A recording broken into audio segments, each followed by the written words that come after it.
ഇപ്പോൾ നമ്മൾ പരസ്യവാചകങ്ങൾ കാണാറുണ്ട്, 20 വയസ്സിൽ ലൈഫ് സെറ്റ് അല്ലേ, അങ്ങനെ കാണാറുണ്ട്. അപ്പോൾ ഞാൻ ചില കുട്ടികളൊക്കെ ചോദിച്ചിട്ടുണ്ട്, ഈ 20 വയസ്സിൽ ലൈഫ് സെറ്റ് എന്നുള്ളതുകൊണ്ട് എന്താണ് ഉദ്ദേശിച്ചത്? അപ്പോൾ ചിലർ പറയും ഒരു ഐഫോണൊക്കെ എടുക്കും, അല്ലെങ്കിൽ വേറെ ചിലർ പറയും ഒരു ബൈക്ക് വാങ്ങും, അല്ലെങ്കിൽ അതിനനുസരിച്ചുള്ള ഒരു ജോബ് കിട്ടും. What do you mean by settlement? അപ്പോൾ ഫിഖ് പഠിച്ചാൽ അന്ന് ജോബ് ഉണ്ട്, ഖാലി ആവാം, മുഫ്തി ആവാം. അന്നത്തെ കരിയറിസം ഫിഖ് ബേസ്ഡ് ആയിരുന്നു. ഒരു ഹോസ്റ്റൽ ലൈഫിൽ ഒരു 10 വർഷമോ 12 വർഷമോ ഒരു കുട്ടി പഠിച്ചാൽ ലിമിറ്റഡായ ലീവ് ദിനങ്ങളൊക്കെ ഉണ്ടാകുമ്പോഴൊരു കുഴപ്പം എന്താണെന്ന് വെച്ചാൽ അവൻ most of the time comfort സോണിലാണ്. അവൻ്റെ തന്നെ തെറ്റുകൾ തിരുത്താനുള്ള ഓഡിറ്റിംഗ് സ്പേസുകൾ അവന് കിട്ടുന്നില്ല. കേരളത്തിൽ സുന്നത്ത് ജമാഅത്തിനെ സംരക്ഷിക്കുന്നതിൽ ഈ ഒരു റിഫോമിന് വലിയ സ്വാധീനമുണ്ട്. സ്റ്റാൻഫോർഡ് യൂണിവേഴ്സിറ്റിയിൽ ഇപ്പോൾ PhD ഗവേഷകനായ നമ്മുടെ ഒരു സ്റ്റുഡൻറ്റ്, അവനെ അവിടുത്തെ പ്രൊഫസർമാർ, US സ്റ്റാൻഫോർഡിലെ പ്രൊഫസർമാർ ഇൻ്റർവ്യൂ ചെയ്തുകൊണ്ടിരിക്കുന്ന സമയത്ത് ഇസ്ലാമിലെ ക്ലാസിക്കൽ ടെക്സ്റ്റുകൾ ഏതെല്ലാം പഠിച്ചിട്ടുണ്ട്. അപ്പോൾ ഷറഹുൽ അഖായിദ് പഠിച്ചിട്ടുണ്ടെന്ന് പറഞ്ഞപ്പോൾ ഷറഹുൽ അഖായിദ് നിങ്ങൾ ഇവിടെ വന്നാൽ ഞങ്ങൾക്ക് പഠിപ്പിച്ചു തരുമെന്ന് ചോദിച്ചു. ബിസ്മില്ലാഹിർ റഹ്മാനിർ റഹീം. അപ്പോൾ എല്ലാവർക്കും യക്കീൻ്റെ പോഡ്കാസ്റ്റിലേക്ക് സ്വാഗതം. അപ്പോൾ ഇന്നത്തെ പോഡ്കാസ്റ്റിൻ്റെ സെഷൻ എന്താണെന്ന് വെച്ചാൽ നമ്മുടെ DSU നടത്തുന്ന ക്യാമ്പയിൻ്റെ ഭാഗമായിട്ടാണ് ഈ പോഡ്കാസ്റ്റ് നടത്തുന്നത്. DSUവിൻ്റെ പുതിയ ക്യാമ്പയിനാണ് യക്കീൻ എന്ന് പറഞ്ഞിട്ടുള്ള ക്യാമ്പയിന്. അപ്പോൾ ഇപ്പോൾ നമ്മുടെ എഡ്യൂക്കേഷൻ സിസ്റ്റത്തിൽ നമ്മൾ ഒരുപാട് പ്രശ്നങ്ങൾ നേരിടുന്നുണ്ട്. നമ്മളെ ലോകത്തെ ഏറ്റവും പ്രധാനപ്പെട്ട ഒരു സാധനം, ഒരു മനുഷ്യൻ്റെ സിവിലൈസേഷൻ്റെ ഏറ്റവും പ്രധാനപ്പെട്ട ഭാഗമായിട്ടാണ് എഡ്യൂക്കേഷൻ കാണുന്നത്. പക്ഷെ എന്നെല്ലാവരും എഡ്യൂക്കേഷൻ എന്ന് വെച്ചാൽ അവരെ കരിയറിന് വേണ്ടിയിട്ടുള്ള ഒരു എന്താ പറയുക മാർക്കറ്റ് പ്ലേസ് ആയിട്ട് മാറിയിട്ടുണ്ട്. അപ്പോൾ ആൾക്കാർ പഠിക്കുന്നതൊക്കെ കരിയറിന് വേണ്ടിയിട്ടാണ്. അപ്പോൾ ഇത് വൻകിട കമ്പനികളൊക്കെ ഓരോരു മെറ്റീരിയലായിട്ട് അല്ലെങ്കിൽ ഓരോരു മാർക്കറ്റായിട്ട് ഇന്നത്തെ എഡ്യൂക്കേഷൻ സിസ്റ്റം മാറിയിട്ടുണ്ട്. ഭയങ്കര പ്രശ്നമാണ് നമ്മുടെ സമൂഹത്തിൽ ഇന്നത്തെ കാലഘട്ടത്തിലുള്ള എഡ്യൂക്കേഷൻ സിസ്റ്റം നേരിട്ടുകൊണ്ടിരിക്കുന്നത്. അപ്പോൾ ഈ ഒരു പ്രശ്നത്തിനെ നമ്മുടെ ദാറുൽ ഹുദയുടെ സ്റ്റുഡൻസ് യൂണിയൻ്റെ ഭാഗമായിട്ട് വരുത്തിയ ഒരു ക്യാമ്പയിനാണ്, ഒരു റെസ്പോൺസീവ് ക്യാമ്പയിനാണ് നമ്മൾ യക്കീനോട് ഉദ്ദേശിക്കുന്നത്. അപ്പോൾ ഇന്നത്തെ ഈ യക്കീനോണ്ട് നമ്മുടെ സ്റ്റുഡൻസിൻ്റെ ഭാഗത്തുനിന്ന് ഇസ്ലാമികപരമായിട്ടുള്ളൊരു വീക്ഷണങ്ങൾ നമുക്ക് കൊടുക്കാൻ കഴിയുക വളരെ പ്രധാനമായിരിക്കും. പിന്നെ നമ്മുടെ ഇന്നത്തെ എഡ്യൂക്കേഷൻ സിസ്റ്റത്തിലുള്ള സാധാരണക്കാർക്കും അതുപോലെ തന്നെ സമന്വയ വിദ്യാഭ്യാസത്തിൻ്റെ വിദ്യാർത്ഥികൾക്കും ഒരുപോലെ ഉപകാരപ്പെടുന്ന ഒരു സെഷനാക്കാനാണ് ഉദ്ദേശിക്കുന്നത്. അപ്പോൾ ഇന്ന് നമുക്ക് ഗസ്റ്റായിട്ടുള്ളത് ഒന്നാമത്തേത് കുല്ലിയ ഫുസൂലത്തിൻ്റെ ഡീനായിട്ടുള്ള റഷീദ് ഉസ്താദും അതുപോലെ തന്നെ ദാറുൽ ഹുദയുടെ രജിസ്ട്രാറായിരുന്ന ജാബിർ അലി ഉസ്താദും കൂടിയാണ്.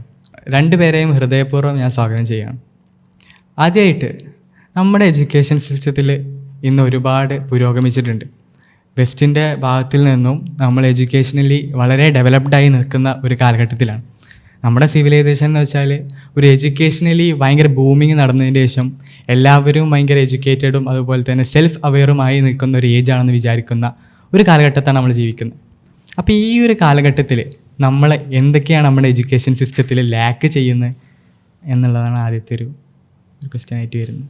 ബിസ്മില്ലാഹിർ റഹ്മാനിർ റഹീം. അൽഹംദുലില്ലാഹി റബ്ബിൽ ആലമീൻ വസ്സലാത്തു വസ്സലാമു അലാ സയ്യിദിൽ മുർസലീൻ വഅലാ ആലിഹി വസഹ്ബിഹി അജ്മഈൻ വബഅദ്.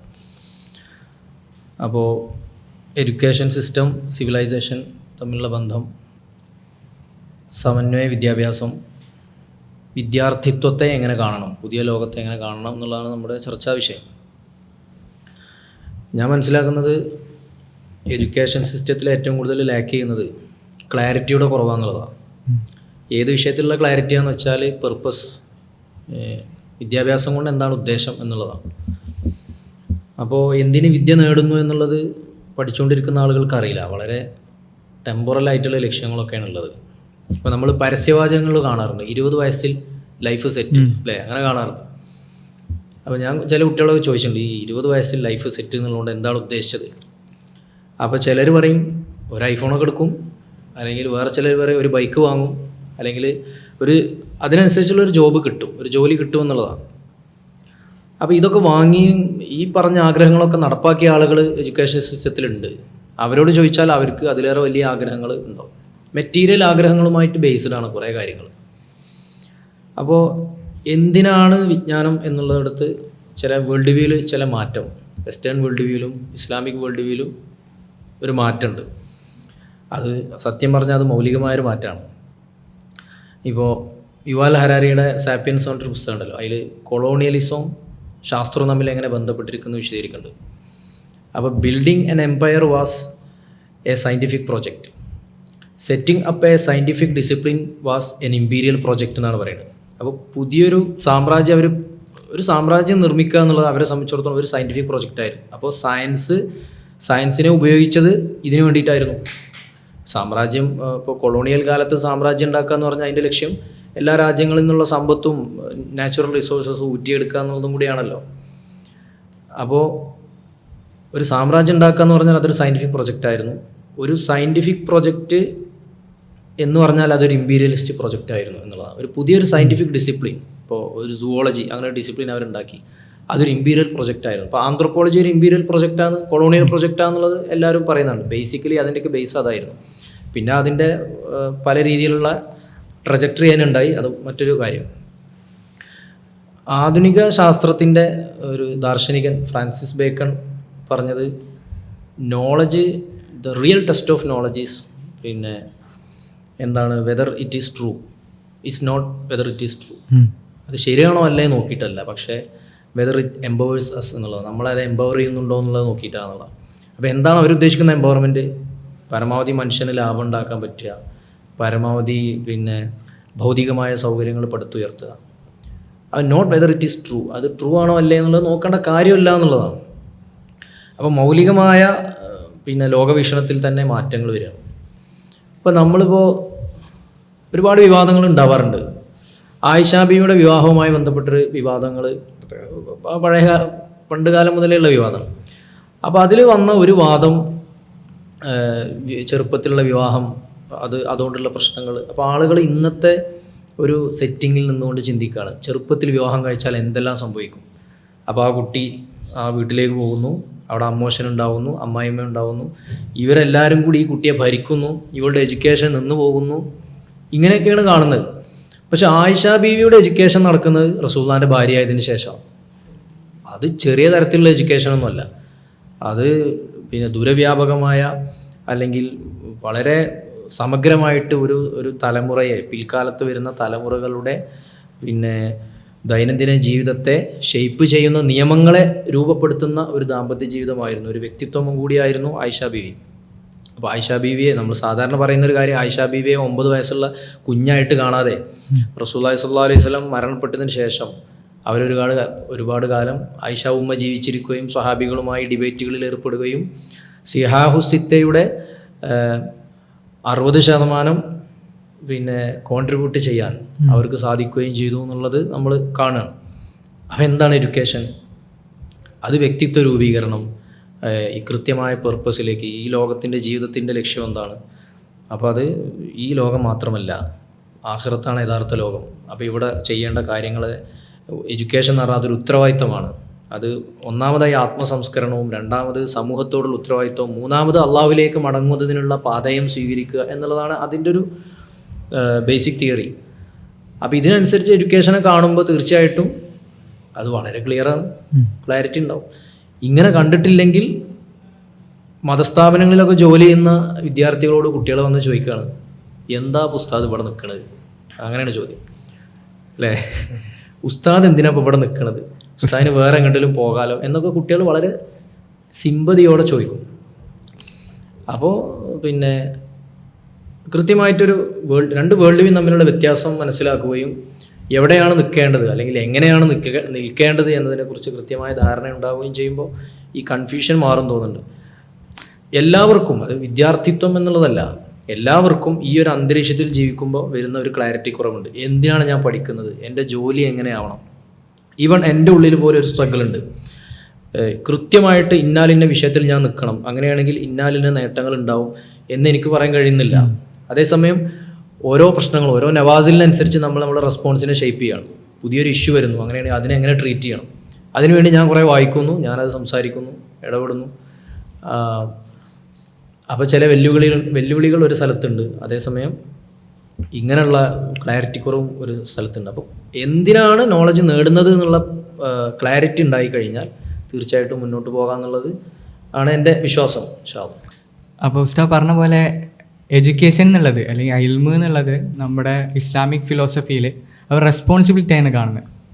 അപ്പോൾ ഈ ശരിക്കും ഇസ്ലാമിൽ ഇൽമിനെ സംബന്ധിച്ചിടത്തോളം ഇസ്ലാമിക് വേൾഡ് വ്യൂവിൽ എന്തായിരിക്കും ഈ ഇൽമിൻ്റെ വേണ്ടിയിട്ടുള്ള മോട്ടീവ് എന്ന് വെച്ചാൽ, സാധാരണ ഇപ്പോൾ നമുക്ക് ഇന്നത്തെ കാലഘട്ടത്തിൽ ഈ ആൾക്കാർ എഡ്യൂക്കേഷൻ പഠിക്കുന്ന അവർക്ക് കരിയർ സെറ്റാക്കണം, അവർക്ക് ഫൈനാൻഷ്യൽ സ്റ്റെബിലിറ്റി ഫാമിലിക്ക് കൊണ്ടുപോകണം, ഇതൊക്കെ ആയിരിക്കും എഡ്യൂക്കേഷന് വേണ്ടി.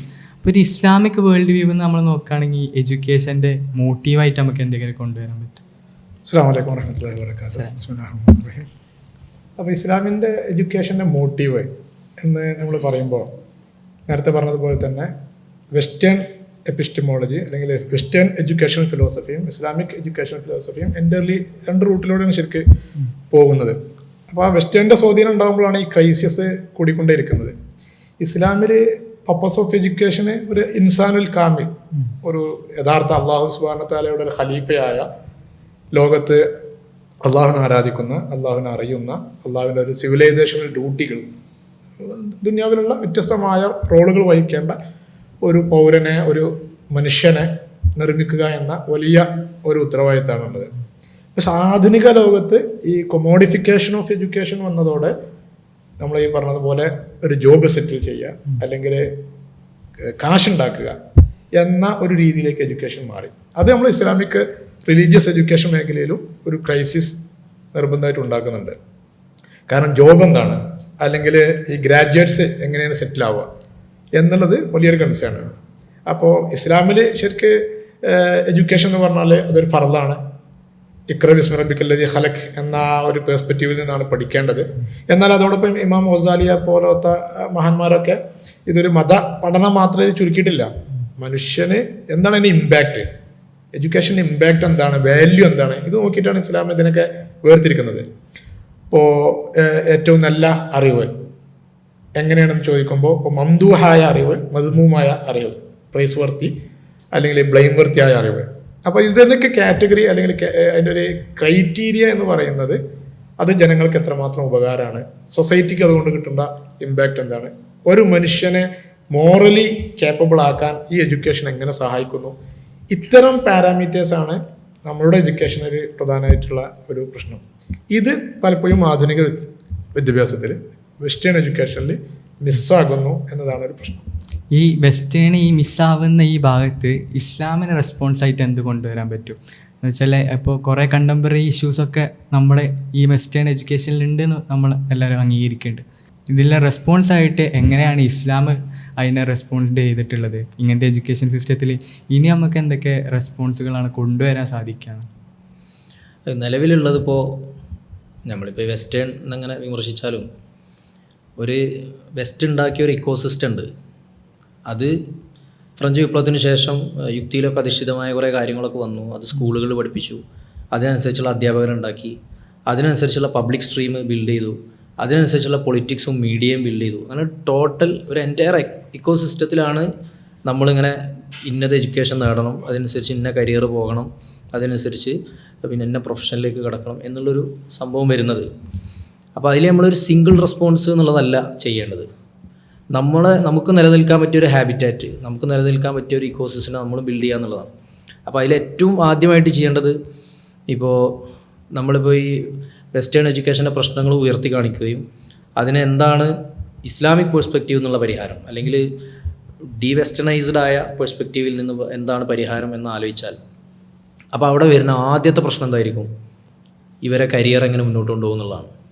അപ്പോൾ നമ്മൾ ഇസ്ലാമിക് വാല്യൂസും ഇപ്പോൾ ഈ പറഞ്ഞ പോലുള്ള വെസ്റ്റേൺ എഡ്യൂക്കേഷനോട് കിട്ടുന്ന ആർത്തി, കരിയറിസം, ഇങ്ങനത്തെ സാധനങ്ങളൊക്കെ മാറ്റി വെച്ചിട്ട് കറക്റ്റ് ഇസ്ലാമികമായ ഒരു ഉത്തരവാദിത്തം എന്നുള്ളതിലേക്ക് എഡ്യൂക്കേഷനെ കാണുകയും സോഷ്യൽ കമ്മിറ്റ്മെൻറ്റ് ബേസ്ഡ് ആയിട്ടുള്ള ഒരു ഫൗണ്ടേഷനിൽ നിന്ന് എഡ്യൂക്കേഷനെ റീഡിഫൈൻ ചെയ്യുകയും ചെയ്താൽ, അങ്ങനെ എഡ്യൂക്കേറ്റഡായ ആളുകളെ ആർക്കാണ് ആവശ്യം? അവർ ഈ ഇങ്ങനെയുള്ള ഒരു കൂത്തരങ്ങായ ഒരു ലോകത്ത് അവർ ആവശ്യമുണ്ടോ? അവരെ എവിടെ പ്ലേസ് ചെയ്യും, അവരെ എവിടെ എംപ്ലോയ് ചെയ്യും എന്നുള്ളതാണ് ഇതിൽ അനുഭവിക്കുന്ന ഏറ്റവും വലിയ പ്രതിസന്ധി. അപ്പോൾ അതിൻ്റെ രസകരമായ കാര്യം എന്ന് വെച്ചാൽ, ഇപ്പോൾ ദാറുൽഹുദ പോലുള്ള സ്ഥാപനങ്ങൾ അല്ലെങ്കിൽ മറ്റു സമന്വയ വിദ്യാഭ്യാസ സ്ഥാപനങ്ങളൊക്കെ അവരുടെ പരസ്യം കൊടുക്കുമ്പോൾ ഏതെല്ലാം അലുംനായി എവിടെല്ലാം എത്തിയിട്ടുണ്ട്, എന്തെല്ലാം ജോലി നേടിയിട്ടുണ്ട്, എത്ര ശമ്പളം നേടുന്നുണ്ട് എന്നുള്ള ഇവർ പറയേണ്ടി വരും. കാരണം ആളുകൾ ലാഹിറായിട്ട് നോക്കുക അതാണ്, അലുംനായി എവിടെ എത്തിയിട്ടുണ്ട്, അല്ലെങ്കിൽ അവിടെ പഠിച്ചാൽ എന്താവാൻ പറ്റും എന്നാണ് ചോദിക്കുക. അപ്പോൾ എന്നോട് തന്നെ ചെറുപ്പത്തിൽ ഒരാൾ ചോദിച്ചിട്ടുണ്ട്, ഇങ്ങനെ എൻ്റെ മോനെ നല്ലൊരു സ്ഥലത്ത് ചേർക്കണം, എന്ത് ചെയ്യാൻ പറ്റും? അപ്പോൾ ഞാൻ എൻ്റെ കോളേജ് പറഞ്ഞു കൊടുത്തു. അപ്പോൾ അദ്ദേഹം എന്നോട് പറഞ്ഞു, പിന്നെ അത് വേണ്ട, ഒരു ജീവിക്കാൻ പറ്റണം അവിടെ പഠിച്ചാൽ, അങ്ങനത്തെ ഒരു കോളേജാണ് ഞാൻ ഉദ്ദേശിച്ചത്. അപ്പോൾ പുള്ളി എൻ്റെ ഒരു ചേലും കോലൊക്കെ കണ്ടപ്പോൾ അവിടെ പഠിച്ചാൽ ജീവിക്കാൻ പറ്റില്ല എന്നാണ് വിചാരിച്ചുള്ളത്. പക്ഷേ അദ്ദേഹത്തിൻ്റെ മകൻ ഇപ്പോഴും ഞാൻ പറഞ്ഞ പോലെ ടോട്ടലി അൺസെറ്റിൽഡ് ആണ്. ഈ ഒരു വെസ്റ്റേൺ ലോജിക്ക് പ്രകാരം തന്നെ ഇപ്പോഴുള്ള ഒരു ട്രെൻഡ് അനുസരിച്ച് നോക്കിയാൽ തന്നെ ഇപ്പോഴും അൺസെറ്റിൽഡ് ആണ്. അപ്പോൾ ആളുകൾക്ക് ഞാൻ പറഞ്ഞു വരുന്നത്, സ്ഥാപനങ്ങളുടെ ഭാഷ പോലും എങ്ങനെ മാറിയിട്ടുണ്ട്, എന്തെല്ലാം ഭൗതികമായ നേട്ടങ്ങൾ ഉണ്ടാവും എന്ന തരത്തിലേക്ക് മാറിയിട്ടുണ്ട്. അത് പറയുന്നതുകൊണ്ട് കുഴപ്പമൊന്നുമില്ല, ഭൗതികമായ നേട്ടങ്ങൾ ഉണ്ടാവുമെന്ന് പറയുന്നതുകൊണ്ട് കുഴപ്പമൊന്നുമില്ല. പക്ഷേ ഈ പരിഹാരം എന്നുള്ള രീതിയിൽ നമ്മൾ സമീപിക്കുമ്പോൾ നമ്മൾ വെസ്റ്റിനെ അങ്ങനെ പറഞ്ഞുകൊണ്ടിരുന്നുകൊണ്ട് പ്രത്യേകിച്ച് കാര്യമൊന്നുമില്ല. നമ്മൾ നമ്മുടെ ഇക്കോസിസ്റ്റം നിലനിർത്താൻ പറ്റിയിട്ടുള്ള ഒരു പദ്ധതി നമ്മൾ കൊണ്ടുവരേണ്ടി വരും. അല്ലെങ്കിൽ സമന്വയ വിദ്യാഭ്യാസ സ്ഥാപനങ്ങളിൽ പഠിക്കുന്ന ആളുകൾ, അല്ലെങ്കിൽ മതവിദ്യാഭ്യാസം കൃത്യമായിട്ട് നേടുകയും ആത്മീയ ഗുണങ്ങൾ കൈവരിക്കുകയും അതോടൊപ്പം പ്രൊഫഷണൽ വിദ്യാഭ്യാസം നേടുകയും ചെയ്ത ആളുകൾ, അവർക്ക് ഇസ്ലാമിക് വേൾഡ് വ്യൂവിൽ നിന്നുകൊണ്ട് സംസാരിക്കാനും സമൂഹത്തിൽ ഇടപെടാനും പറ്റുന്ന ഒരു രീതിയിലുള്ള ഒരു ഇക്കോസിസ്റ്റം മിനിമം നമുക്കെങ്കിലും കൊണ്ടുവരണം. അപ്പോൾ ഇത്തരം സ്ഥാപനങ്ങളിൽ ഈ രീതിയിൽ ഇസ്ലാമിക് വേൾഡ് വ്യൂവിൽ നിന്നുകൊണ്ട് പ്രശ്നങ്ങളെ വിലയിരുത്താൻ പറ്റുന്ന ആളുകളെ സെറ്റിൽ ചെയ്യാൻ പറ്റുന്ന പ്ലേസ്മെൻറ്റ് സംവിധാനം നമ്മൾ കൊണ്ടുവന്നത് കൊണ്ട് മാത്രമേ നമുക്ക് ഇവരെ പിടിച്ചു നിർത്താൻ, നമ്മളെ ഫീൽഡിൽ നമുക്ക് അവരെ പിടിച്ചു നിർത്താൻ കഴിയുള്ളൂ എന്നുള്ളതാണ്. ഇപ്പോൾ വെസ്റ്റിന് തന്നെ ഇതിൻ്റെ പ്രശ്നങ്ങളൊക്കെ അറിയാം, പക്ഷേ അത് അവരുടെ കയ്യിൽ നിന്ന് പോയൊരു സംഭവമാണ്. ഇപ്പോൾ ഞാൻ മുമ്പ് പറഞ്ഞിരുന്നു, 2006 ഇറങ്ങിയൊരു പുസ്തകമുണ്ട്, എക്സലൻസ് വിതൗട്ട് എ സോൾ. ഹാർഡ്വാർഡിലെ കമ്പ്യൂട്ടർ സയൻസിലെ അസിസ്റ്റൻറ്റ് പ്രൊഫസറായിരുന്ന ഹാരി ലെവിസ് എഴുതിയതാണ്. അദ്ദേഹം ഹാർഡ്വാർഡിൽ ഡീനൊക്കെ ആയിരുന്നു. എന്താണ് the future of liberal education, അങ്ങനെയാണ് അതിൻ്റെ രണ്ടാമത്തെ ഒരു എഡിഷനിൽ കൊടുത്ത പേര്. Excellence without a soul. Harvard യൂണിവേഴ്സിറ്റിയുടെ എക്സലൻസ് എന്ന് പറഞ്ഞാൽ അതിലൊരു സംശയമില്ല. പക്ഷേ അതേസമയം വിത്തൗട്ട് എ സോൾ എന്നാണ് അതിൻ്റെ രണ്ടാമത്തെ ഫ്രേസ്. അതായത് മോറൽ ഡീക്കേ സംഭവിച്ചിട്ടുണ്ട് നമ്മുടെ സ്റ്റുഡൻസിന്. അതുപോലെ പിന്നെ ആത്മീയ ഗുണങ്ങൾ ഇല്ലാതാവുന്നു. ഇതൊന്നുമില്ലാതെ കുറേ റാങ്കിങ്ങിലൂടെ കുറേ ആളുകളെ പടച്ചു വിട്ടിട്ട് എന്താണ് കാര്യം എന്നാണ് ആ പുസ്തകത്തിൽ അദ്ദേഹം ഉന്നയിക്കുന്നതിന് പ്രധാനപ്പെട്ട വിഷയം. അപ്പോൾ ഇത് അവർക്കൊക്കെ അറിയാം. അവരുടെ ഉള്ളിൽ നിന്നും ഇത് സംബന്ധമായ വിമർശനങ്ങളും ഒക്കെ വന്നതാണ്. സമാനമായ ഒരുപാട് പുസ്തകങ്ങളുണ്ട്. പക്ഷേ അടിസ്ഥാനപരമായിട്ട് മനുഷ്യന് വേണ്ടത് ക്ഷമ, പിന്നെ ഉത്തരവാദിത്വബോധം, സത്യസന്ധത, ഉള്ളത് കൊണ്ട് തൃപ്തിപ്പെടാനുള്ള ശേഷി, ഇങ്ങനെയുള്ള കുറേ ഗുണങ്ങൾ മനുഷ്യന്മാർക്ക് വേണം. ഇതില്ലെങ്കിൽ അവനെ എന്തായിട്ടും കാര്യമില്ല. നന്നായി പഠിച്ചൊരു ഡോക്ടർ, ആ ഡോക്ടറെ അടുത്ത് വന്നിട്ട് പിന്നെ എനിക്കൊക്കെ അനുഭവമുണ്ട്. നന്നായി പരിശോധിച്ചിരുന്ന, വളരെ കമ്മിറ്റഡായിട്ട് സോഷ്യൽ റെസ്പോൺസിബിലിറ്റിയിലൂടെ മാത്രം അത് മുൻനിർത്തി പരിശോധിച്ചിരുന്ന ഡോക്ടർമാരെ ഒരു ഹോസ്പിറ്റലിൽ തുടങ്ങും. പിന്നെ അവരുടെ സ്വഭാവം മാറും. നമ്മളൊക്കെ പേഴ്സണൽ അനുഭവത്തിലുള്ളതാണ്. കാരണം മരുന്ന് കമ്പനികൾ റപ്പുമാർ അവരെ സമീപിച്ചിട്ട് പറയും, ഞങ്ങളുടെ ഈ പെർട്ടിക്കുലർ മെഡിസിൻ നിങ്ങൾ ഈ മാസം ഇത്ര തവണ ഇത്ര രോഗികൾക്ക് എഴുതി കൊടുത്താൽ, അങ്ങനെ ഞങ്ങളൊരു 4 കൊല്ലം തുടർന്നാൽ ഞങ്ങളെ വക ഒരു സ്വിറ്റ്സർലാൻഡ് ട്രിപ്പ്, ഒരു എക്സാമ്പിൾ പറഞ്ഞാൽ. ആളുകൾ തന്നെ അത് ആക്സെപ്റ്റ് ചെയ്യൂല. ആളുകളുടെ മൈൻഡ് സെറ്റും അങ്ങനെയാണ്. വളരെ സർവീസ് ഓറിയന്റഡ് ആയിട്ട് ഹോസ്പിറ്റൽ തുടങ്ങിയാൽ ആളുകൾ അത് അവിടെ ചികിത്സ ഇല്ല, അത് പോരാ എന്നൊരു തോന്നൽ ആളുകൾക്ക് ഉണ്ടാവും. അപ്പൊ ഈ ഡോക്ടർക്ക് ഈ പറഞ്ഞ ആത്മീയ ഗുണമില്ലെങ്കിൽ ഇയാളെ എത്ര സൂപ്പർ സ്പെഷ്യാലിറ്റി ഡോക്ടറായിട്ടും കാര്യമില്ല, എത്ര വലിയ സർജനായിട്ടും കാര്യമില്ല. അത് എല്ലാ ഫീൽഡിലും അങ്ങനെയാണ്. അപ്പം ഇനി ഒരു രാഷ്ട്രീയക്കാരൻ, അപാരമായ ക്രൗഡ് പുള്ളിങ് ശേഷിയുള്ള രാഷ്ട്രീയക്കാരൻ, ആളുകളോട് അമാനത്തില്ലെങ്കിൽ, ഇത്രയും ആളുകൾ ഇത്രയും വൈകാരികമായിട്ട് എന്നെ ആളുകൾ സമീപിക്കുന്നു, അപ്പോൾ പൊതുജനങ്ങൾക്ക് മോശമാവുന്ന ഒന്നും ചെയ്യരുത് എന്ന് അയാൾ ചിന്തിച്ചിട്ടില്ലെങ്കിൽ, അതിങ്ങനെ മീഡിയയിൽ പബ്ലിക്കായി ചെയ്യുന്നതിനെ കാര്യമല്ല പറഞ്ഞത്. ആളുകളെ വഞ്ചിക്കുക. വലിയൊരു ബിസിനസ്സുകാരൻ, അയാൾ എല്ലാ നിലക്കുമുള്ള പരിചാരകനും സംഭവങ്ങളൊക്കെ ഉള്ളൊരു ബിസിനസ്സുകാരൻ. പക്ഷെ അയാൾ ബിസിനസ് ചെയ്യുമ്പോൾ അയാളെ ഫുഡ് പ്രോഡക്റ്റിൽ മായം ചേർക്കുന്നു എന്നുണ്ടെങ്കിൽ അയാൾ സക്സസ്ഫുൾ ബിസിനസ്സുകാരനല്ല. ഒരു 5 വർഷം കൊണ്ട് ഇപ്പോൾ നാട്ടിൽ നിന്ന് കുറച്ച് പഠനമൊക്കെ പഠനം കഴിഞ്ഞ് കുറച്ചൊരു നാട്ടിലൊരു ഉടായ്പൊക്കെ കളിച്ച് നടന്ന പയ്യന്മാർ ഒരു 5 കൊല്ലം ബാംഗ്ലൂരൊക്കെ പോയി. പിന്നെ അവർ തിരിച്ചു വരുന്നത് ഒരു ഇന്നോവ ഒക്കെ എടുത്തിട്ടാണ് വരുന്നതെന്നുണ്ടെങ്കിൽ നാട്ടിൽ പറയും, ചെക്ക രക്ഷപ്പെട്ടിട്ടോ എന്ന് പറയും. അപ്പോൾ what do you mean by രക്ഷപ്പെടൽ? What do you mean by success ആവുക എന്നുള്ളതുകൊണ്ട് എന്താണ് ഉദ്ദേശിച്ചത്? അതിനെ കംപ്ലീറ്റ് റീഡിഫൈൻ ചെയ്യാതെ നമുക്ക് ഈ സംഭവം മുന്നോട്ട് കൊണ്ടുപോകാൻ കഴിയില്ല എന്നുള്ളതാണ്. നമ്മളൊക്കെ ആളുകൾ അങ്ങനെ മനസ്സിലാക്കുന്നത്, ഉസ്താദുമാരെയും രാഷ്ട്രീയക്കാരെയും ഏത് ഫീൽഡിലുള്ള ആളുകളെയും അങ്ങനെ മനസ്സിലാക്കുന്നു. ഒരാൾ കണ്ടാൽ ആദ്യം ചോദിക്കുന്ന എന്താ ചെയ്യുന്നത്, അല്ലേ? എന്താ ചെയ്യുന്നത്, എവിടെയാണ് ജോലി ചെയ്യുന്നത്? ആ ജോലി ഇന്നതാണെന്ന് പറയുന്നിടത്ത് അയാൾ നമ്മൾ സക്സസ്ഫുൾ ആണോ അല്ലേ എന്ന് നമ്മൾ വിലയിരുത്തും. നമ്മുടെ സത്യസന്ധതയുടെ ആഴമോ നമ്മുടെ സോഷ്യൽ റെസ്പോൺസിബിലിറ്റിയോ അയാൾക്ക് ഒരിക്കലും അളക്കാൻ കഴിയില്ല. പിന്നെ ഇതൊക്കെ എനിക്ക് തോന്നുന്നത് ഇപ്പോൾ നമ്മൾ വെസ്റ്റേണിൻ്റെ ഒരു പ്രോബ്ലം എന്ന് നമ്മൾ പറയുന്നു. വെസ്റ്റേൺ ഇതൊരു ഇൻസ്റ്റിറ്റ്യൂഷനലൈസ് ചെയ്തു, അതായി അതിൻ്റെ ഒരു എത്തിക്സ്. പക്ഷെ നമ്മൾ ഇസ്ലാമിക് ഹിസ്റ്ററിയിൽ എടുത്തു നോക്കുകയാണെങ്കിൽ പണ്ഡിതന്മാരൊക്കെ ഈ കാര്യം നേരത്തെ അഡ്രസ്സ് ചെയ്യുന്നുണ്ട്. അപ്പോൾ വെസ്റ്റൊന്നും ഇല്ലല്ലോ. അപ്പം മനുഷ്യൻ്റെ ഒരു സ്വാഭാവികമായിട്ട് ഉള്ള താല്പര്യങ്ങൾ. ഇപ്പോൾ അന്നിപ്പോൾ ഒരു കമ്പയിൻ ഉണ്ടായിരുന്നത് ഫിഖ് പഠിക്കും ആളുകളൊക്കെ. ഗസാലി ഇമാം, അതേപോലെ താജുദ്ദീൻ സുബ്കി, അദ്ദേഹത്തിന് മൊയ്ദുൻ നിയം എന്ന് പറഞ്ഞൊരു കിതാബുണ്ട്. ഗസാലി ഇമാമൊക്കെ ആക്ഷേപിക്കുന്നുണ്ട്, ആളുകളൊക്കെ ഫിഖാണ് പഠിക്കുന്നത്. കാരണം ഒരു മെറ്റീരിയൽ സബ്ജക്റ്റ് പറഞ്ഞാൽ ഭൗതിക വിഷയം ഫിഖാണ്. അപ്പോൾ ഖുർആാനും ഹദീസും ഇതൊക്കെ മാത്രം പഠിക്കണില്ല. അപ്പോൾ ഫിഖ് പഠിച്ചാൽ അന്ന് ജോബുണ്ട്, ഖാലി ആവാം, മുഫ്തി ആവാം, അങ്ങനെയുള്ള കുറേ ഗവൺമെന്റ് ജോബൊക്കെ കിട്ടണമെങ്കിൽ ഫിഖ് പഠിക്കാൻ വേണ്ടത്. അപ്പോൾ ആളുകളൊക്കെ അതിന്റെ പിറകെ പോകണമെന്ന് അന്നും ആക്ഷേപമുണ്ട്. അന്നത്തെ കരിയറിസം ഫിഖ് ബേസ്ഡ് ആയിരുന്നു. അപ്പോൾ ആ ഒരു ചിന്താഗതി മനുഷ്യന് സ്വാഭാവികമായിട്ടും എക്കാലത്തും ഉണ്ടായിരിക്കും. ഈ മതവും ഭൗതികവുമുള്ള കാറ്റഗറൈസേഷൻ ഭയങ്കര രസകരമാണ്. അപ്പോൾ ഞാൻ മുമ്പ് എഴുതിയിട്ടുണ്ടത്. അതായത് ഞങ്ങളെ ക്ലാസ്സിൽ ഉസ്താവ് എന്നിട്ട് പറഞ്ഞ് ഇശാ മഗ്‌രിബിൻ്റെ ഇടയിൽ ഭൗതിക വിഷയങ്ങളൊന്നും എടുക്കരുത്, ബർക്കത്തുള്ള വിഷയങ്ങൾ എടുക്കണം എന്നുള്ള സാധനം പറഞ്ഞത്. അപ്പോൾ അന്ന് 7-ലോ 8-ലോ ആണ്, ദാറുൽ ഹുദയുടെ ഡിഗ്രി ക്ലാസ്സിൽ ആയിട്ടാണ് ആ സമയത്ത് ഞാൻ പഠിക്കുന്നത്. ഏതായാലും എൻ്റെ മുമ്പിൽ അന്ന് ലാസ്റ്റ് പീരീഡ് കഴിഞ്ഞ പുസ്തകമുണ്ട്, മോറിസ് ബുക്കായിൻ്റെ the Bible, the Quran and science എന്നുള്ള പുസ്തകമാണ്. അപ്പോൾ ബൈബിളിനേക്കാൾ ശാസ്ത്രീയമാണ് ഖുർആൻ എന്ന് സ്ഥാപിക്കുന്ന പുസ്തകം. അപ്പോൾ ഞാനത് മുമ്പിൽ വെച്ച് ഇങ്ങനെ ഇരിക്കും.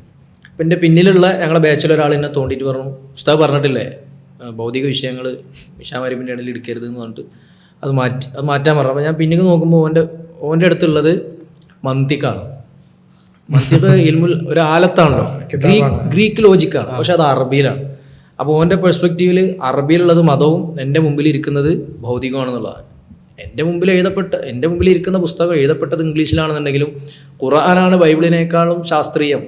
അത് ശരിയാണോ അല്ലേ എന്നുള്ള, ആ പുസ്തകത്തിൻ്റെ മെത്തഡോളജി ശരിയാണോ അല്ലേ എന്നുള്ള വേറെ വിഷയം എന്ന് സ്ഥാപിക്കുന്ന വിഷയമാണ്. അപ്പോൾ അവൻ്റെ മുന്നിലിരിക്കുന്ന പുസ്തകത്തേക്കാൾ എത്രയോ മതപരമാണ് എൻ്റെ മുമ്പിലിരിക്കുന്ന പുസ്തകം. അപ്പോൾ പക്ഷേ അന്ന് അതിൻ്റെ ഒരു ഇസ്ലാമിൻ്റെ ആ ഒരു പെർസ്പെക്റ്റീവ് ഒന്നും നമ്മളെ അടുത്തില്ല, മതഭൗതിക ഒരു കാറ്റഗറൈസേഷനും. പക്ഷെ പിന്നീട് നമ്മൾ കുറച്ചും കൂടി മുതിർന്ന് ഷെയ്ഖുന ചെറുശ്ശേരി ഉസ്താദ് അവർലാഹു മർഖദ ഉസ്താദ് ഒരിക്കൽ പറഞ്ഞു, മാ തുലിബലി വജിഹില്ലാഹി, അള്ളാഹുവിൻ്റെ വജിഹിന് വേണ്ടി എന്ത് നേടുന്നോ അതൊക്കെ മതപരം, അല്ലാത്തത് ഭൗതികം. പിന്നെ കണ്ടന്റ് വൈസ് നമുക്ക് മതം ഭൗതികം എന്ന് വേർതിരിക്കുക, ഖുർആനും ഹദീസും മതം, സോഷ്യോളജി, ആന്ത്രപ്പോളജി ഭൗതികം എന്നാക്കാം. പക്ഷെ അതേസമയം മതപരമായ വിദ്യാഭ്യാസം എന്നുള്ളത് അതിൻ്റെ എസൻസിലേക്ക് നോക്കുമ്പോൾ, അതിൻ്റെ പേർപ്പസ് ബേസ്ഡ് നോക്കുമ്പോൾ ഏതാണ് മതപരം? മാ തുലിബലി വജിഹില്ലാഹിയാണ് എല്ലാ സെൻസിലും. അപ്പോൾ അത് വളരെ രസകരമായൊരു കാറ്റഗറൈസേഷനായിട്ട് നമുക്ക് തോന്നി. അപ്പോൾ നേരത്തെ മിഡീവൽ പീരീഡിൽ ഫിഖ് കരിയറിസത്തിൻ്റെ ഒരു ഫൗണ്ടേഷൻ ആയിരുന്നു എന്ന് പറഞ്ഞു. ഇന്നിപ്പോൾ അത് വേറെ പല വിഷയങ്ങളാണ്. ഇപ്പോൾ IT ആയിരിക്കാം, MBA ആയിരിക്കാം, അല്ലെങ്കിൽ ഇനിയിപ്പോൾ ഡാറ്റാ സയൻസ് ആയിരിക്കാം. നമ്മളിതിൽ തന്നെ ഇപ്പോൾ ഭൗതികമായിട്ട് കാണണമല്ലോ ഈ സോഷ്യോളജി, സോഷ്യൽ സയൻസിൻ്റെ ബാക്കിയുള്ള വിഷയങ്ങൾ, ഇങ്ങനത്തെ സാധനങ്ങളൊക്കെ നമ്മുടെ സാധാരണ സ്കൂൾ ബേസിസിൽ പഠിക്കുന്ന സാധനങ്ങളൊക്കെ ഭൗതികം, മറ്റേത് മതകീയമായ വിഷയങ്ങൾ. അതുകൊണ്ടാണല്ലോ ഈ സമന്വയം എന്നുള്ള ടേം തന്നെ വന്നത്. അപ്പോൾ ഈ ശരിക്കും ഈ സമന്വയം എന്നുള്ള സാധനം തന്നെ ശരിക്കും ഒറിജിനലി അപ്പോൾ ഇസ്ലാമിക് അല്ല എന്ന് പറയാൻ പറ്റും. എന്നുവെച്ചാൽ ഇതൊരു വെസ്റ്റേൺ റെസ്പോൺസ്, ഇൻഫീരിയോറിറ്റീൻ്റെ റെസ്പോൺസ് ആയിട്ട് കണ്ടാൽ മതിയാവും. ശരിക്കും ഇസ്ലാമിലേക്ക് ഓൾറെഡി ഒക്കെ സെയിം അല്ലേ. അപ്പോൾ നമ്മൾ വെസ്റ്റിനെ പേടിച്ചുകൊണ്ട് ഉണ്ടാക്കിയ ഒരു റെസ്പോൺസാണ് ശരിക്കും സമന്വയ വിദ്യാഭ്യാസം എന്നുള്ളത്. അങ്ങനെ അല്ല, അതൊരു എപ്പിസ്റ്റമോളജിക്കൽ അറ്റാക്കുമായി ബന്ധപ്പെട്ടതാണ്. സെക്യുലർ എന്നുള്ള കാറ്റഗറി വരികയും അത് എല്ലാത്തിനെയും, എല്ലാ എപ്പിസ്റ്റമോളജിയെയും കൊല്ലുകയും എപ്പിസ്റ്റമൈസൈഡ് എന്നൊക്കെ പറയുന്ന ഒരു രീതിയിൽ പ്രവർത്തിക്കുകയും, അപ്പോൾ മിനിമം നമ്മുടെ കാര്യങ്ങളെങ്കിലും സംരക്ഷിക്കണം എന്നുള്ള രീതിയിൽ പണ്ഡിതന്മാർ ഉസൂലും ഖുർആനും ഹദീസും ഒക്കെ സംരക്ഷിക്കാനുള്ള പദ്ധതികൾ കൊണ്ടുവരികയും അങ്ങനെ അവരതിലേക്ക് ഫോക്കസ് ചെയ്തപ്പോൾ ഓട്ടോമാറ്റിക്കായിട്ട് വിഭജിച്ച് പോയതാണെന്നാണ് ഏറ്റവും സിംപ്ലിസ്റ്റിക് ആയിട്ട് പറഞ്ഞാൽ. അതിൻ്റെ ഒരു ഹിസ്റ്ററി കൂടി നമ്മൾ നോക്കേണ്ടതുണ്ട്. അതെ, ഇപ്പോൾ കൊളോണിയലിസത്തിന് ശേഷം എന്തായി, ഇവിടെ ഭൗതികത, ഇപ്പോൾ നേരത്തെ പറയുമ്പോൾ ഇന്ത്യൻ്റെ ഒരു എക്സാമ്പിൾ എടുക്കുകയാണെങ്കിൽ നേരത്തെ അറബ് മദ്രസയിൽ നിന്നുള്ള ഗ്രാജുവേറ്റ്സുകളാണ് മുഗളിൻ്റെ കാലത്തുള്ള എംപ്ലോയബിലിറ്റി ഒക്കെ അവർക്കാണുള്ളത്. പക്ഷെ ബ്രിട്ടീഷ് വന്നു, കൊളോണിയലാദികൾ വന്നു, അതോടെ ഇംഗ്ലീഷ് വിദ്യാഭ്യാസം വന്നു, സ്കൂളുകൾ വന്നു, അതോടെ പ്രൊഫഷനെല്ലാം മാറി. മദ്രസകൾ എന്തായി, മത വിഷയങ്ങളിലേക്ക് ചുരുക്കപ്പെട്ടു. നേരത്തെ അവിടെ ഭൗതിക വിഷയങ്ങൾ ഫലക്കുണ്ട്, റിസർച്ച് മെത്തഡോളജി ഉണ്ട് നമ്മളെ മദ്രസയിൽ, ആദാബുൽ ബഹ്സി വൽ മുനാദറ, ഇതൊക്കെ നമ്മൾ അക്കാഡമിക് കോളേജ് തലത്തിൽ പഠിപ്പിക്കണമാണല്ലോ.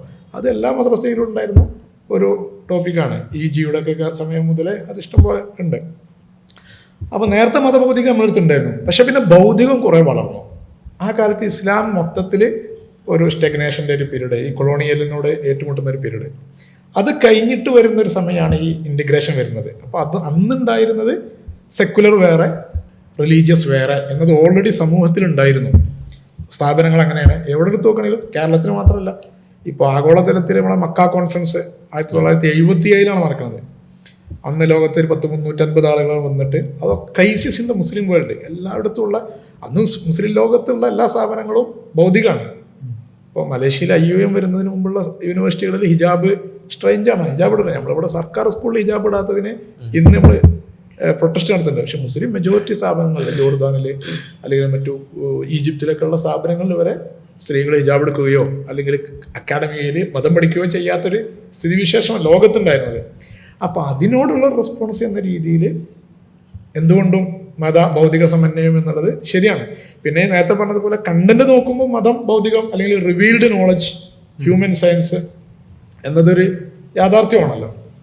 റസൂലുള്ളാഹിന്റെ കാലത്ത് ഗ്രീക്ക് ലോജിക്ക് ഉപയോഗിച്ചിട്ടല്ലല്ലോ ദൈവാസ്തിത്വം സ്ഥാപിച്ചത്. അത് റസൂലുള്ളാഹിന്റെ ജീവിതം കാണുന്നതോടുകൂടി പിന്നെ സ്രഷ്ടാവിനെ കുറിച്ചുള്ള ചിന്തയും ജീവിത വ്യവഹാരങ്ങളെക്കുറിച്ചുള്ള കാഴ്ചപ്പാടൊക്കെ സഹാബികൾക്ക് കിട്ടുന്നു. അതിനനുസരിച്ച് അവർ ജീവിതത്തെ ഷേപ്പ് ചെയ്യുന്നു. പിന്നെ ഗ്രീക്ക് ലോജിക്ക് ഉപയോഗിച്ചിട്ട് മറ്റേ നെസസറി എക്സിസ്റ്റൻസ്, വാജിബുൽ വുജൂദും ഒക്കെ ഉപയോഗിച്ചിട്ട് അള്ളാഹിനെ തെളിയിക്കേണ്ട ആവശ്യമില്ല.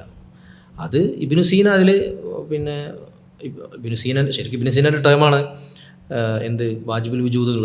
അത് നമ്മളെ സിലബസിലൊക്കെ സ്വീകരിച്ചു. പക്ഷേ ഇബ്നു സീനൻ്റെ കൺക്ലൂഷൻ നമ്മളാരും എടുത്തില്ല എന്നുള്ളതാണ്. അപ്പോൾ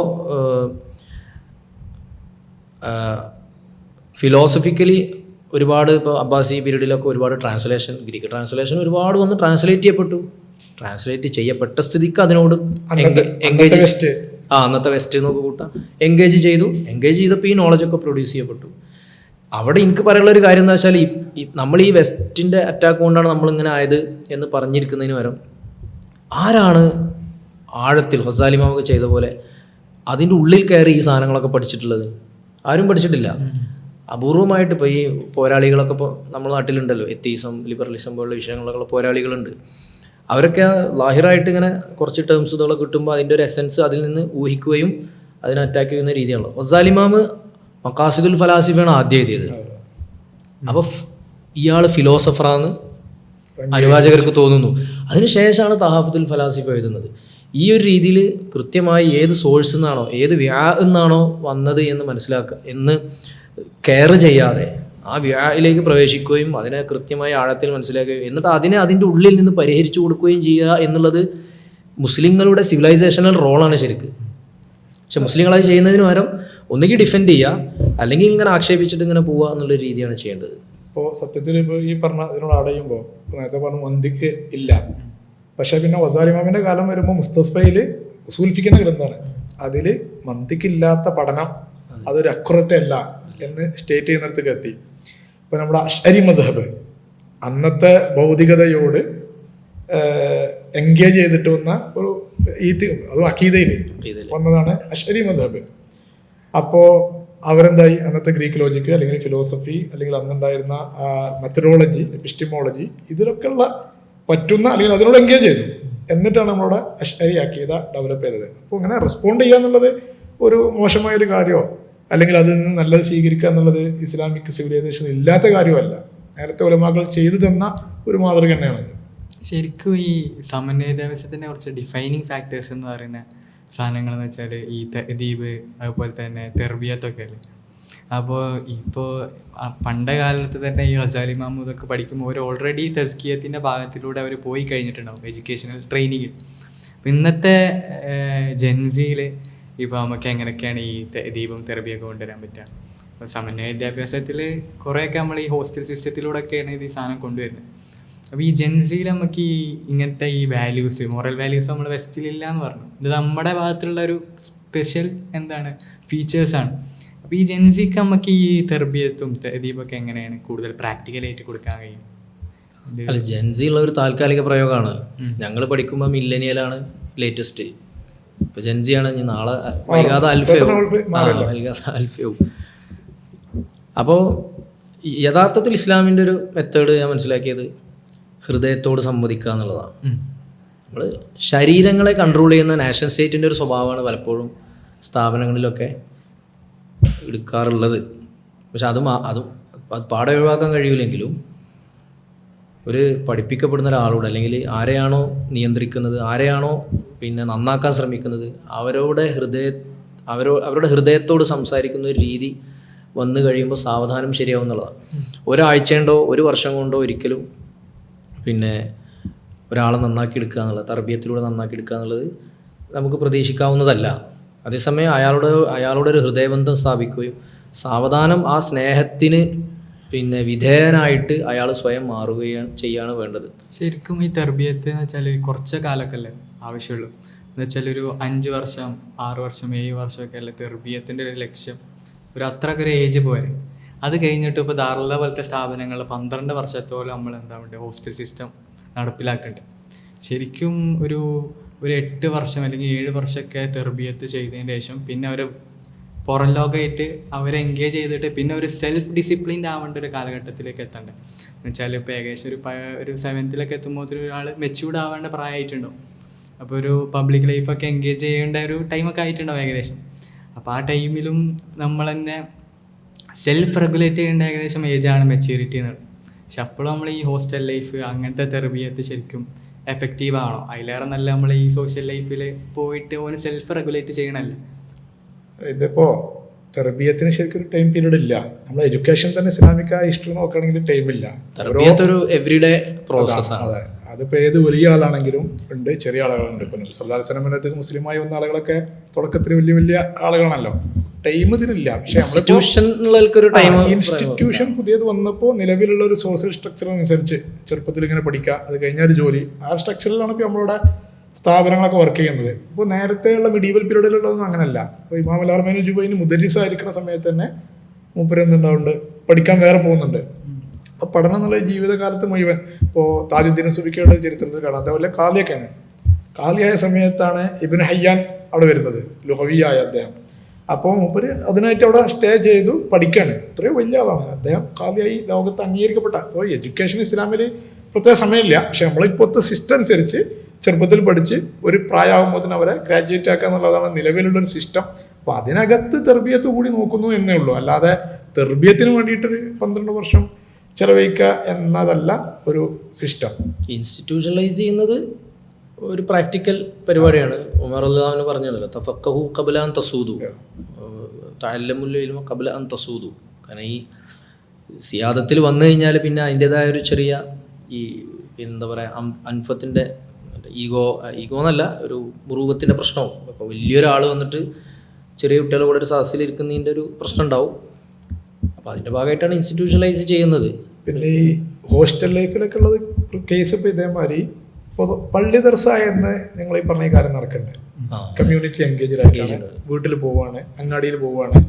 പക്ഷെ നമ്മൾ ഈ ഹോസ്റ്റൽ അല്ലെങ്കിൽ അറബിക് കോളേജ് സിസ്റ്റത്തിലേക്ക് മാറിയപ്പോൾ അതിൻ്റെ കുറച്ച് പരിമിതികളുണ്ട്. ഉദാഹരണത്തിന് ഇപ്പോൾ അടുത്ത കാലത്ത് പല സ്ഥാപനങ്ങളും ഇപ്പോൾ തുടങ്ങി ഇന്റേൺഷിപ്പ് പോലത്തെ കുറേ പദ്ധതികൾ ആസൂത്രണം ചെയ്യുന്നത് ഇപ്പോൾ ഇതിൻ്റെ ഭാഗമാണ്. കുട്ടികൾ സമൂഹത്തിൽ പോയിട്ട് ഇപ്പോൾ ഡിഗ്രി തലത്തിൽ അല്ലെങ്കിൽ PG തലത്തിൽ കുട്ടികളൊരു സെമസ്റ്റർ വരെ സമൂഹത്തിൽ പോയി വർക്ക് ചെയ്യുന്നു, തിരിച്ചു വരുന്നു. അപ്പോൾ കുറച്ചുകൂടി കമ്മ്യൂണിറ്റി എൻഗേജ്മെൻറ്റ്, അതേപോലെ പല പദ്ധതികളും പല സ്റ്റേജസിലും ഇപ്പോൾ സെക്കൻഡറി തലത്തിൽ, സീനിയർ സെക്കൻഡറി തലത്തിൽ, ഡിഗ്രി തലത്തിലൊക്കെ കമ്മ്യൂണിറ്റി എൻഗേജ്മെൻറ്റിനുള്ള കുറേ ആക്ടിവിറ്റീസ് ചെയ്യുന്നുണ്ട്. എന്നാൽ അതിനൊരു പരിമിതി എന്തായാലും ഉണ്ടായിരിക്കും. ഈ ഇൻസ്റ്റിറ്റ്യൂഷനിൽ ഇങ്ങനത്തെ എന്താ ദാറുൽ അതുപോലെ തന്നെ ഈ മുസ്ലിം കമ്മ്യൂണിറ്റിക്ക് ഏറ്റവും വലിയ ഉണ്ടാവുന്ന പ്രശ്നമാണ് ഈ കരിയർ പ്രോബ്ലം. അപ്പോൾ അവർ സാധാരണ എന്താ അവർ ഇതിൽ പഠിക്കുന്നതിൻ്റെ ഡിസ്കണ്ടിന്യൂ ചെയ്യാൻ പറ്റിയ ഏറ്റവും വലിയ കാരണം അധികം എന്തായിരിക്കും ഈ കരിയർ പ്രോബ്ലം ആയിരിക്കും. അപ്പോൾ ഈ ഒരു പ്രോബ്ലത്തെ എങ്ങനെയാണ് നോക്കി കാണുന്നത് വെച്ചാൽ ഇതിനിപ്പോൾ സൊല്യൂഷനായിട്ട് നമ്മൾ വേൾഡ് വ്യൂ ആണോ കൊടുക്കേണ്ടത്, അല്ലെങ്കിൽ മോട്ടിവേഷൻ ആണോ, എന്ത് തരത്തിലായിരിക്കും നമ്മളിവരെ എന്താ ഇമോഷണലി സാറ്റിസ്ഫൈ ചെയ്യാൻ പറ്റുക? ഒന്ന് പാഷൻ ഫോളോ ചെയ്യാൻ പറയാന്നുള്ളതാണ്. പാഷൻ എന്താ വെച്ചാൽ അതിനനുസരിച്ച് പോവുക. 2 ഖനാഅത്തും സബറും ഇതൊക്കെ ശീലിപ്പിക്കുക എന്നുള്ളതാണ്. ഇത് രണ്ടും കൂടി വർക്ക് ചെയ്യുമ്പോഴേ മുന്നോട്ട് പോകുള്ളൂ. ഇനിയിപ്പോൾ മുസ്ലിയാർ കമ്മ്യൂണിറ്റി പോട്ടെ, അതിന് പുറത്തുള്ള കമ്മ്യൂണിറ്റി കരിയറിനെ എങ്ങനെയാണ് കാണുന്നത്, അവരെങ്ങനെയാണ് അവിടെ സമ്പൂർണ്ണമായിട്ടും സർവൈവർഷിപ്പ് ബേസ് ഉണ്ട് എന്നാണ് ആ ഏരിയയിൽ നിന്നുള്ള പഠനങ്ങളൊക്കെ മനസ്സിലാക്കി തരുന്നത്. അതായത് ഒരാൾ കയറി വിജയിക്കും, 2-3 ആൾ കയറി ജയിക്കും, അല്ലെങ്കിൽ നല്ലൊരു ശതമാനം ആളുകൾ പോയിട്ട് വിജയിക്കും. എന്നിട്ട് അതിൻ്റെ പുസ്തകങ്ങളും കഥകളും ഇറങ്ങും. എന്നിട്ട് അവർ മോട്ടിവേഷൻ ക്ലാസ്സുകൾ കൊടുത്തിട്ട് പറയും ഇന്ന കോഴ്സ്, ഇന്ന ഡിപ്ലോമ, ഇന്നത് എടുത്തു കഴിഞ്ഞാൽ ഇന്നതാവാം. വളരെ മാത്തമാറ്റിക്കലായിട്ട് ലൈഫിനെ സമീപിക്കുന്ന ഒരു രീതിയാണ് പലയിടത്തും കാണുന്നത്. നമ്മളെ കുട്ടികളുടെയൊക്കെ ഒരു പ്രശ്നമാണ് അത്. മുസ്ലിയാർ കമ്മ്യൂണിറ്റിൻ്റെയൊക്കെ പുറത്ത് സാധാരണ കരിയറിലേക്ക് കടക്കുന്ന എല്ലാവരും ശ്രദ്ധിക്കേണ്ട ഒരു കാര്യമാണ്. അതായത് രക്ഷപ്പെട്ട പോലെ കഥകളെ എല്ലാവരുടെ അടുത്തും ഉള്ളൂ, തോറ്റുപോലെ കഥകളില്ല. അപ്പോൾ അവിടെ ചെയ്യേണ്ടത് ഈ മാത്തമാറ്റിക്കൽ ഇക്വേഷനായിട്ട് ലൈഫിനെ കാണാതെ കുറച്ചും കൂടി റാൻഡംനെസ് പ്രതീക്ഷിക്കുക എന്നുള്ളത് ലൈഫിൽ. ജീവിതത്തിൽ കുറച്ചും കൂടി റാൻഡംനെസ്, തവക്കുലൊക്കെ അതിൻ്റെ ഭാഗമാണല്ലോ. ഒക്കെ പെർഫെക്റ്റ് ആയി പോകണമെന്നില്ല, എല്ലാം പെർഫെക്റ്റ് ആയി കിട്ടണമെന്നില്ല. പെർഫെക്ഷൻ ആണ്. ഒരു ഗോൾ സെറ്റിംഗ് ഒക്കെ വേണം, അത് വേണ്ടെന്നല്ല പറഞ്ഞു. അതേസമയം തിരിച്ചടികൾ ഉണ്ടാകുമ്പോൾ അത് അതിൻ്റെ ഒരു റാൻഡംനെസ്സിൻ്റെ ഭാഗമാണ്. അത് പടച്ചോ എനിക്ക് അതിൽ ഹൈറ് കണ്ടിട്ടില്ല എന്ന് കരുതി മുന്നോട്ട് പോകാനുള്ളൊരു മാനസികാവസ്ഥ. ലാക്ക് ഓഫ് വിഷൻ ആയിട്ടല്ലേ കാണാം. എന്ന് വെച്ചാൽ നമ്മളിപ്പോൾ ഒരു സ്ട്രെയിറ്റ് വിഷൻ ഇല്ലാത്തതുകൊണ്ടാണ് നമ്മൾ അങ്ങനെയൊക്കെ പോകുന്നത്. ഒരു വിഷനൊക്കെ ഉള്ള ആളാണെങ്കിൽ എന്തായാലും അയാളെ കരിയറൊക്കെ സെറ്റ് ആക്കേണ്ടതാണ്. ഇല്ല, അത് US അലൈൻ്റെ ബോട്ടൻ എന്ന് പറഞ്ഞിട്ട് ചിന്തകണ്ട്. മൂപ്പരെ ഒരു മെറിറ്റോക്രസി എന്ന് പറഞ്ഞൊരു വാക്ക് വെച്ച് മൂപ്പര് പറയുന്നുണ്ട്. മെറിറ്റ് ഇല്ലാത്തവൻ, അതായത് മെറിറ്റ് ഉള്ളവൻ ഇന്ന സ്ഥലത്ത് എത്തിപ്പെട്ടു എന്നുള്ളതാണ് ആളുകളെ അടുത്തുള്ള ഇക്വേഷൻ. അപ്പോൾ എത്തിപ്പെടാത്തവരൊക്കെ മെറിറ്റ് ഇല്ലാത്തവരാന്നുള്ള ചിന്തയിലേക്ക് ആളുകൾ പോയി എന്നുള്ളതാണ്. ഇപ്പോൾ ഒരാൾ BMW ഇങ്ങനെ നടക്കുന്നത് കാണുന്നില്ല, അതിൻ്റെ അർത്ഥം ഓനായ കാലത്ത് പഠിച്ചിട്ടില്ല എന്നുള്ളൊരു ഇക്വേഷൻ. അപ്പോൾ ഇങ്ങനെയുള്ള ഇക്വേഷൻസ് നമ്മൾ ബിൽഡ് ചെയ്തെടുക്കുമ്പോഴുള്ളൊരു പ്രശ്നമാണ്. അപ്പോൾ ആയ കാലത്ത് പഠിക്കാത്തതുകൊണ്ടാണ് അവൻ BMW നടക്കാത്തത് എന്നൊരു ഇതിലേക്ക് നമുക്ക് എത്താൻ കഴിയില്ല. അത് ബ്ലാങ്കറ്റായിട്ട് പറയാൻ കഴിയില്ല. ആയ കാലത്ത് പഠിച്ചവരും പഠിക്കാത്തവരുമായ പലരും BMW പോയിട്ടുണ്ട്. ഇപ്പോൾ 5ാം ക്ലാസ് വരെ പഠിച്ച മലബാറിലെ മുതലാളി എനിക്ക് എടുത്ത് പറഞ്ഞത്, എൻ്റെ സക്കാത്തിൻ്റെ എമൗണ്ട് എത്ര, 5 കോടിയോ 5 കോടിയോ എന്ന് പറഞ്ഞത്. അപ്പോൾ അങ്ങനെയാണ് അള്ളാഹിൻ്റെ ഖദാ ഖദർ എന്ന് മനസ്സിലാക്കുകയും അറിവിനെയും എഡ്യൂക്കേഷനെയും ഒക്കെ ആത്മീയ ഗുണങ്ങൾ വളർത്താനും ഉത്തരവാദിത്തത്തിൻ്റെ ഭാഗമായിട്ടൊക്കെ എടുക്കുക എന്നുള്ളതാണ്. ഒരേ സമയം ഈ വേൾഡ് വ്യൂ കൊടുക്കുകയും ചെയ്യുക, അതേസമയം പ്രായോഗികമായിട്ട് എന്തെല്ലാം ഭൗതിക തലത്തിൽ ചെയ്യാൻ പറ്റുമോ അതൊക്കെ ചെയ്യുകയും ചെയ്യുക. അതാണ് ഇപ്പോൾ ഇതിൽ ചെയ്യാനുള്ളൂ. എന്ന് മാത്രമല്ല, ഇപ്പോൾ എനിക്ക് തോന്നുന്നത് ഇപ്പോൾ ഈ ആൻസൈറ്റി കുട്ടികൾക്കൊക്കെ ഉണ്ടാകുന്നത് അതൊരു പൊട്ടൻഷ്യൽ ഒരു ഇതാണ്, പോസിറ്റീവാണെന്ന് എനിക്ക് തോന്നുന്നത്. കാരണം അത്രയും ഓപ്പർച്യൂണിറ്റീസ് ഉണ്ട്, അത്രയും വൈവിധ്യങ്ങളുണ്ട്. ഇപ്പോൾ നമ്മൾ വളരെ സെറ്റായ ഒരു കരിയറിലേക്ക് മാത്രം ആളുകളെ കിട്ടണമെങ്കിൽ ഇത്ര വൈവിധ്യമാർന്ന രീതിയിലേക്ക് പോകാൻ പറ്റില്ലായിരുന്നു. ഇനി ഭൗതികമായ ക്യാമ്പസുകൾ നമ്മൾ കാണുന്നതല്ലോ, PSC ഫസ്റ്റ് റാങ്ക് കിട്ടിയ ആളുകൾ 3 കൊല്ലം 4 കൊല്ലം വെയിറ്റ് ചെയ്തിട്ട് അവർക്ക് ജോബ് കിട്ടണില്ല. അപ്പോൾ ഈ ആൻസൈറ്റി, പ്രശ്നങ്ങൾ ഇതൊക്കെ പുറത്ത് നടക്കുന്നുണ്ട്. നമ്മളൊരു ഒരു ഒരു ക്രീം ആളുകളെ വെച്ച് നോക്കുമ്പോൾ ഉണ്ടാവുന്ന ഒരു വിലയിരുത്തലാണത്. അല്ല, ഇത് ലോകത്തിന്റെ ഒരു പ്യൂണിന്റെ ജോലിക്ക് ഇന്ത്യയിലല്ലേ PhD-ക്കാർ ഒരുപാട്, നല്ലൊരു ശതമാനം PhD-ക്കാർ. IAS കോച്ചിങ് സെന്റർ എത്ര ഉണ്ട്, എത്ര ലക്ഷക്കണക്കിന് ആളുകൾ അത് എഴുതുന്നു, എത്ര ആളുകൾക്കാണ് കിട്ടുന്നത്? വളരെ ചെറിയൊരു ശതമാനം ആളുകൾക്കാണ് കിട്ടുന്നത്. അല്ലാത്ത ആളുകളൊക്കെ ഇത് എയിം ചെയ്ത് പഠിച്ച് 1 2 ലക്ഷങ്ങൾ ചെലവഴിച്ച് വർഷങ്ങൾ ചെലവഴിച്ചിട്ട് അത് എത്തുന്നില്ല. അപ്പോൾ ജോബിൻ്റെ വിഷയത്തിൽ ഏത് സ്ഥാപനങ്ങളിലും ഈ അൺസർട്ടനിറ്റി ഉണ്ട് എന്നത് ഒരു യാഥാർത്ഥ്യമാണ്. പിന്നെ അതിൽ തന്നെ ഗെറ്റിംഗ് പെയ്ഡ് എന്നുള്ളതാണ് വലിയൊരു ലക്ഷ്യം. അല്ലാതെ ഞാനൊരു പെയറാവട്ടെ, ഞാനൊരു എംപ്ലോയർ ആവട്ടെ എന്നുള്ളൊരു സാധനമില്ല. ഇപ്പോൾ ഒരാളെ കയ്യിൽ നല്ലൊരു സ്കില്ലുണ്ട്, ആ സ്കില്ല് വെച്ചിട്ട് 10 ആൾക്ക് അവൻ ജോലി കൊടുക്കട്ടെ എന്നുള്ളൊരു സാധനം കുട്ടികൾക്കില്ല. അതിന് പകരം വേറെ ആളുടെ കീഴിൽ ഇത്ര ശമ്പളത്തിന് നിൽക്കുക എന്നുള്ളൊരു ചിന്തയാണുള്ളത്. അപ്പോൾ കയ്യിലുള്ളതിനെ ഇൻവെസ്റ്റ് ചെയ്യാനുള്ള ധൈര്യം ഇല്ല. അതിന് പല കാരണങ്ങളുണ്ട്, ഒരുപാട് ഫാക്ടേഴ്സ് ഉണ്ട്. ഗവൺമെൻറ്റിൻ്റെ സൗഹൃദമായ അന്തരീക്ഷം, ഗവൺമെൻറ്റിൻ്റെ പോളിസികൾ, ഇതിൻ്റെയൊക്കെ അഭാവം കൂടെയാണ്. ഇപ്പോൾ ഒരാൾക്ക് നല്ലൊരു കൃഷിക്കാരനാവാനുള്ള പൊട്ടൻഷ്യൽ ഉണ്ട്, അല്ലെങ്കിൽ വേറെ എന്തെങ്കിലും ഒരു സ്റ്റാർട്ടപ്പ് മുന്നോട്ട് കൊണ്ടുപോകാനുള്ള ഒരു സംഭവം ഉള്ളിലുണ്ട് എന്നുണ്ടെങ്കിൽ ആ റിസ്ക് അവൻ മാറ്റിവെക്കുകയും ആ പഠിച്ചത് വെച്ചൊരു കമ്പനിയിൽ കയറിയിട്ട് അവിടുന്ന് കൃത്യമായി പേയ്മെൻറ്റോടുകൂടെ പിന്നെ സ്വസ്ഥ ജീവിതം എന്നുള്ളൊരു സംഭവമാണ് ഉള്ളത്. നമ്മൾ അപൂർവമായിട്ട് ചില IIT-കാരൊക്കെ ഇപ്പോൾ ഇന്ത്യയിൽ കാണാറുണ്ട്. പിന്നെ CEO ആയിട്ടും US മറ്റ് കമ്പനികൾ അവരെ എത്ര കോടിക്കൊക്കെ വിളിക്കും, പക്ഷെ അവർ പോവില്ല. അവർ ആ IIT-യിൽ നിന്ന് കിട്ടിയ പൊട്ടൻഷ്യൽ ഉപയോഗിച്ച് അവരുടെ നാട്ടിൽ അവരുടെ സ്കില്ലിന് ഇൻവെസ്റ്റ് ചെയ്യും. ഒരു സാധാരണക്കാരായ ആളുകൾക്ക് ഡെവലപ്മെൻറ്റ് മേഖലയിലേക്ക് അവരതിനെ തിരിച്ചുവിടും. അപ്പോൾ ഈ ഒരു സാധനം ഇല്ല, ഇങ്ങനെ ഒരു വീക്ഷണം ഇല്ല. ഈ റിലാക്സേഷൻ ലൈഫ് എന്ന് പറയുന്ന സാധനം അപ്പം നമുക്ക് ഒരിക്കലും കിട്ടൂല. എന്ന് വെച്ചാൽ നമ്മളൊക്കെ കഴിഞ്ഞ് ലൈഫൊക്കെ സെറ്റായി, നമ്മൾ പെയ്ഡായിട്ട് നമ്മളെന്താണ് ഒരു സുഖജീവിതം. അല്ല, അത് ശരിക്കും ആധുനികതയുടെ ഒരു പ്രോഡക്റ്റാണ്. പെൻഷൻ പറ്റിയിട്ട് ഗവൺമെന്റ് ഫ്രീ ആയിട്ട് സാലറി തരിക, എന്നിട്ട് അവരങ്ങനെ ജീവിക്കുക. നമ്മളുടെ ഒരു ഹിസ്റ്ററി എടുത്ത് നോക്കണേ അങ്ങനെയല്ല. എല്ലാവരും ലൈവായി നിൽക്കുമ്പോഴത്തേനാണ് ഓരോ പണ്ഡിതന്മാരും മരിക്കണത്. ഒരു റിട്ടയർമെന്റ് ഇല്ല. കാരണം മനുഷ്യന്റെ ലൈഫ് എന്നുള്ളത് എന്താണ്, ഇതേപോലെ കുറച്ച് ജോലി എടുത്തിട്ട് ശമ്പളം പറ്റി പിന്നെ ആസ്വദിക്കുക. ഈ ഒരു ആസ്വാദന മെന്റിൽ നിന്നാണ് ഇങ്ങനത്തെ ഒക്കെ ഒരു സെറ്റിങ് വരുന്നത്. അതല്ല ഇസ്ലാമിലുള്ള. ഇപ്പോൾ നമ്മളെ സക്കരിയ അൽ അൻസാരി, അദ്ദേഹം 100 വയസ്സ് ജീവിച്ച ആളാണ്. ആ അവസാന വർഷത്തിലും കിതാബുകൾ ഇത് തന്നെയാണ്, ആക്റ്റീവാണ് എല്ലാ മേഖലയിലും. പാഷനേറ്റ് ചെയ്യുന്നില്ല നമ്മളെ സ്കോളേഴ്സൊക്കെ. എന്നുവെച്ചാൽ ഇവർക്ക് ഇങ്ങനെ കുറേ എന്തുവാണോ കുറേ സംഭാവനകൾ ചെയ്യണതിനപ്പുറം ഇവരെന്നെ പുഷ് ചെയ്ത് ഇങ്ങനെ കൊണ്ടുപോകുന്നൊരു സ്ട്രാറ്റജി. പക്ഷെ നമ്മളിപ്പോഴത്തെ ഈ സെറ്റിലാവുക എന്നുള്ളൊരു സംഭവമല്ല, അതൊരു ഇല്യൂഷനാണ്. ഞാനൊരു കുട്ടീനോട് ഇങ്ങനെ സംസാരിച്ചപ്പോൾ ഉസ്താദ് സെറ്റിലാവണ്ടേ ഞങ്ങൾക്ക്. അപ്പോൾ ഞങ്ങൾ what do you mean by settlement? അപ്പോൾ ഓൻ്റെ ഒരു ഡെഫിനേഷൻ വേറെ ആയിരിക്കും, ഓൻ്റെക്കായി മുകളിൽ നിൽക്കുന്ന ഒരാൾ ഡെഫിനേഷൻ വേറെ ആയിരിക്കും. അപ്പോൾ അവന് വേണ്ടത് അവന് ഇങ്ങനെ ഒരു ഡിഗ്രി വേണം, അല്ലെങ്കിൽ ഒരു കാറ് വേണം, ഒരു വീട് വേണം. ഒരു കാറും വീടുള്ള ആളെ സംബന്ധിച്ചിടത്തോളം അയാൾക്ക് അയാളുടേതായ പ്രശ്നങ്ങളുണ്ടാവും. അയാൾക്ക് മക്കളെ കെട്ടിക്കേണ്ടി വരും, അല്ലെങ്കിൽ ഈ വീട് മാറ്റി വേറെ വീട് വാങ്ങേണ്ടി വരും, ഈ വണ്ടി മാറ്റി വേറെ വാഹനം എടുക്കേണ്ടി വരും. അപ്പോൾ ഏതെങ്കിലും ഒരു പോയിന്റിൽ ഇത്ര മതി എന്ന് കരുതിയിട്ടില്ലെങ്കിൽ നിങ്ങൾക്ക് ഒരിക്കലും സെറ്റിലാവാൻ കഴിയില്ല. ചിലപ്പോൾ ഇന്ത്യയിൽ തന്നെ നമ്മളെ കിങ് ഫിഷറിന്റെ മുതലാളി വിജയ് മല്യ കോടാനകോടി സമ്പത്തുള്ള ആളാണ്. നമ്മളെ അനിൽ അംബാനി ബാങ്ക്രപ്റ്റ് ഔദ്യോഗികമായിട്ട് പ്രഖ്യാപിച്ചു എത്ര കോടികൾ ആസ്തി ഉണ്ട്. അപ്പോൾ ഈ ആസ്തി എത്ര ഉണ്ടായാലും സെറ്റിലായിക്കോണമെന്നില്ല. ഞാൻ എല്ലായിടത്തും പറയുന്ന ഒരു കഥ ഉണ്ട്. ഈ ഒരു സായിപ്പ് ഒരു ഇന്ത്യക്കാരായിരുന്നു മീൻ പിടിക്കുകയാണ്. അപ്പോൾ ഒരു സായിപ്പ് എടുത്തു വന്നിരിക്കും. അപ്പോൾ ഈ ഇന്ത്യക്കാരൻ ചെയ്യുന്നത് ഉച്ചവരെ മീൻ പിടിക്കും, കുറച്ച് മീനൊക്കെ കിട്ടും. ഈ മീൻ ഇയാൾ മാർക്കറ്റ് കൊണ്ടുപോയി പകുതി മീൻ വിൽക്കും, ബാക്കി ഇയാൾ വീട്ടിൽ കൊണ്ടുപോയി പൊരിച്ച് തിന്നും. സ്വസ്ഥ ജീവിതമാണ്. അപ്പോൾ ഈ സായിപ്പ് വന്നിട്ട് പറയും, നിങ്ങൾക്ക് വൈകുന്നേരം വരെ മീൻ പിടിച്ചുകൂടായി? അതുകൊണ്ട് എന്താ കാര്യം? അല്ല, വൈകുന്നേരം വരെ മീൻ പിടിച്ചാൽ കുറച്ചധികം മീൻ മാർക്കറ്റിൽ വിൽക്കാലോ. അതുകൊണ്ട് എന്താ കാര്യം? അല്ല, പിന്നെ ഒരു വലയൊക്കെ വാങ്ങാലോ, കുറച്ചും കൂടെ അധികം മീൻ പിടിക്കാലോ. അതുകൊണ്ട് എന്താ കാര്യം? അല്ല, അങ്ങനെ അധികം മീൻ പിടിക്കുക എന്നുണ്ടെങ്കിൽ മാർക്കറ്റിൽ ഒരു സ്വന്തമായിട്ടുള്ള ഔട്ട്ലെറ്റൊക്കെ തുടങ്ങിയിട്ട് കൂടുതൽ മീൻ വിൽക്കാലോ. അതുകൊണ്ട് എന്താ കാര്യം? അല്ല, അപ്പോൾ കൂടുതൽ ലാഭം കിട്ടും. പിന്നെ ഒരു ബോട്ടൊക്കെ വേണമെങ്കിൽ ഇറക്കാം, ബോട്ടോ കപ്പലൊക്കെ ഇറക്കി ഉൾക്കടലിൽ പോയി മീൻ പിടിച്ച് വലിയ തോതിൽ വിൽപ്പന നടത്താം. അതുകൊണ്ട് എന്താ കാര്യം? അല്ല, അങ്ങനെ ആകുമ്പോൾ പിന്നെ നമുക്ക് ബംഗ്ലാവായി, പരിചാരകരായി, വാഹനങ്ങളായി, അങ്ങനെയൊക്കെ ആവുമല്ലോ. അപ്പോൾ ഇയാൾ ചോദിച്ചു, അതുകൊണ്ട് എന്താ കാര്യം? പിന്നെ വെറുതെ ഇരിക്കാലോ. അപ്പോൾ ഇയാൾ പറഞ്ഞു, അതിനല്ല എപ്പോഴും ഞാൻ ചെയ്യണത്. ഒരു ലൂപ്പാണ്. അപ്പം ഒരു ഇല്യൂഷണറി ഡിസെപ്റ്റീവ് ആയിട്ടുള്ളൊരു ലൂപ്പാണ്. അപ്പോൾ ഇദ്ദേഹം ഉച്ചവരെ മീൻ പിടിക്കുന്നു. ഉച്ചവരെ മീൻ പിടിച്ചു കഴിഞ്ഞതിന് ശേഷം പിന്നെ ഇയാൾ ഹാപ്പിയാണ്. പുറത്തുനിന്ന് നോക്കുമ്പോൾ ഇയാൾ ഹാപ്പി അല്ല, പക്ഷേ ഇയാൾ ആന്തരികമായി ഹാപ്പിയാണ്. അപ്പോൾ ഈ ആന്തരികമായ ഹാപ്പിനെസ് ആണോ പ്രധാനം? തീർച്ചയായിട്ടും അതാണ് പ്രധാനം. 2011 ഞാൻ വെസ്റ്റ് ബംഗാൾ പോയപ്പോൾ ആളുകളിങ്ങനെ ഈ ഓപാലം കമ്മിറ്റി എന്നൊക്കെ പറയല്ലോ, ആൾക്കാരിങ്ങനെ കൂടിയിരുന്ന് ഹാപ്പി. അന്ന് സ്മാർട്ട് ഫോൺ ഇല്ല, അന്ന് എൻ്റെ കയ്യിൽ നോക്കിയ 2700 ആണ്. അപ്പോൾ അവിടെ ഒന്നും മൊബൈൽ തന്നെ അല്ല. മൊബൈൽ വന്നാൽ സീൻ വേറെയാണെന്നുള്ളതുകൊണ്ടാണ് ഞാനത് മുൻകൂട്ടി പറഞ്ഞത്. അപ്പോൾ ഈ ആളുകളൊക്കെ ഹാപ്പിയാണ്, പക്ഷേ അവരുടെ വീടുകൾ വളരെ മോശം, അവരുടെ ചുറ്റുപാടുകളൊക്കെ വളരെ മോശം.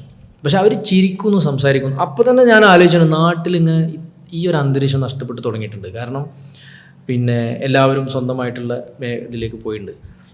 കുറച്ച് അല്പം ഒരു വർഷം തികയുന്നതിന് മുമ്പാണ് സുപ്രഭാതത്തിൽ തന്നെ തോന്നുന്നുണ്ട്, ഒരു ഞായറാഴ്ച പേജിൽ ഒരു ഇത് വന്നത്, മലയാളിക്ക് ആപേക്ഷിക ദാരിദ്ര്യം ബംഗാളിയേക്കാൾ.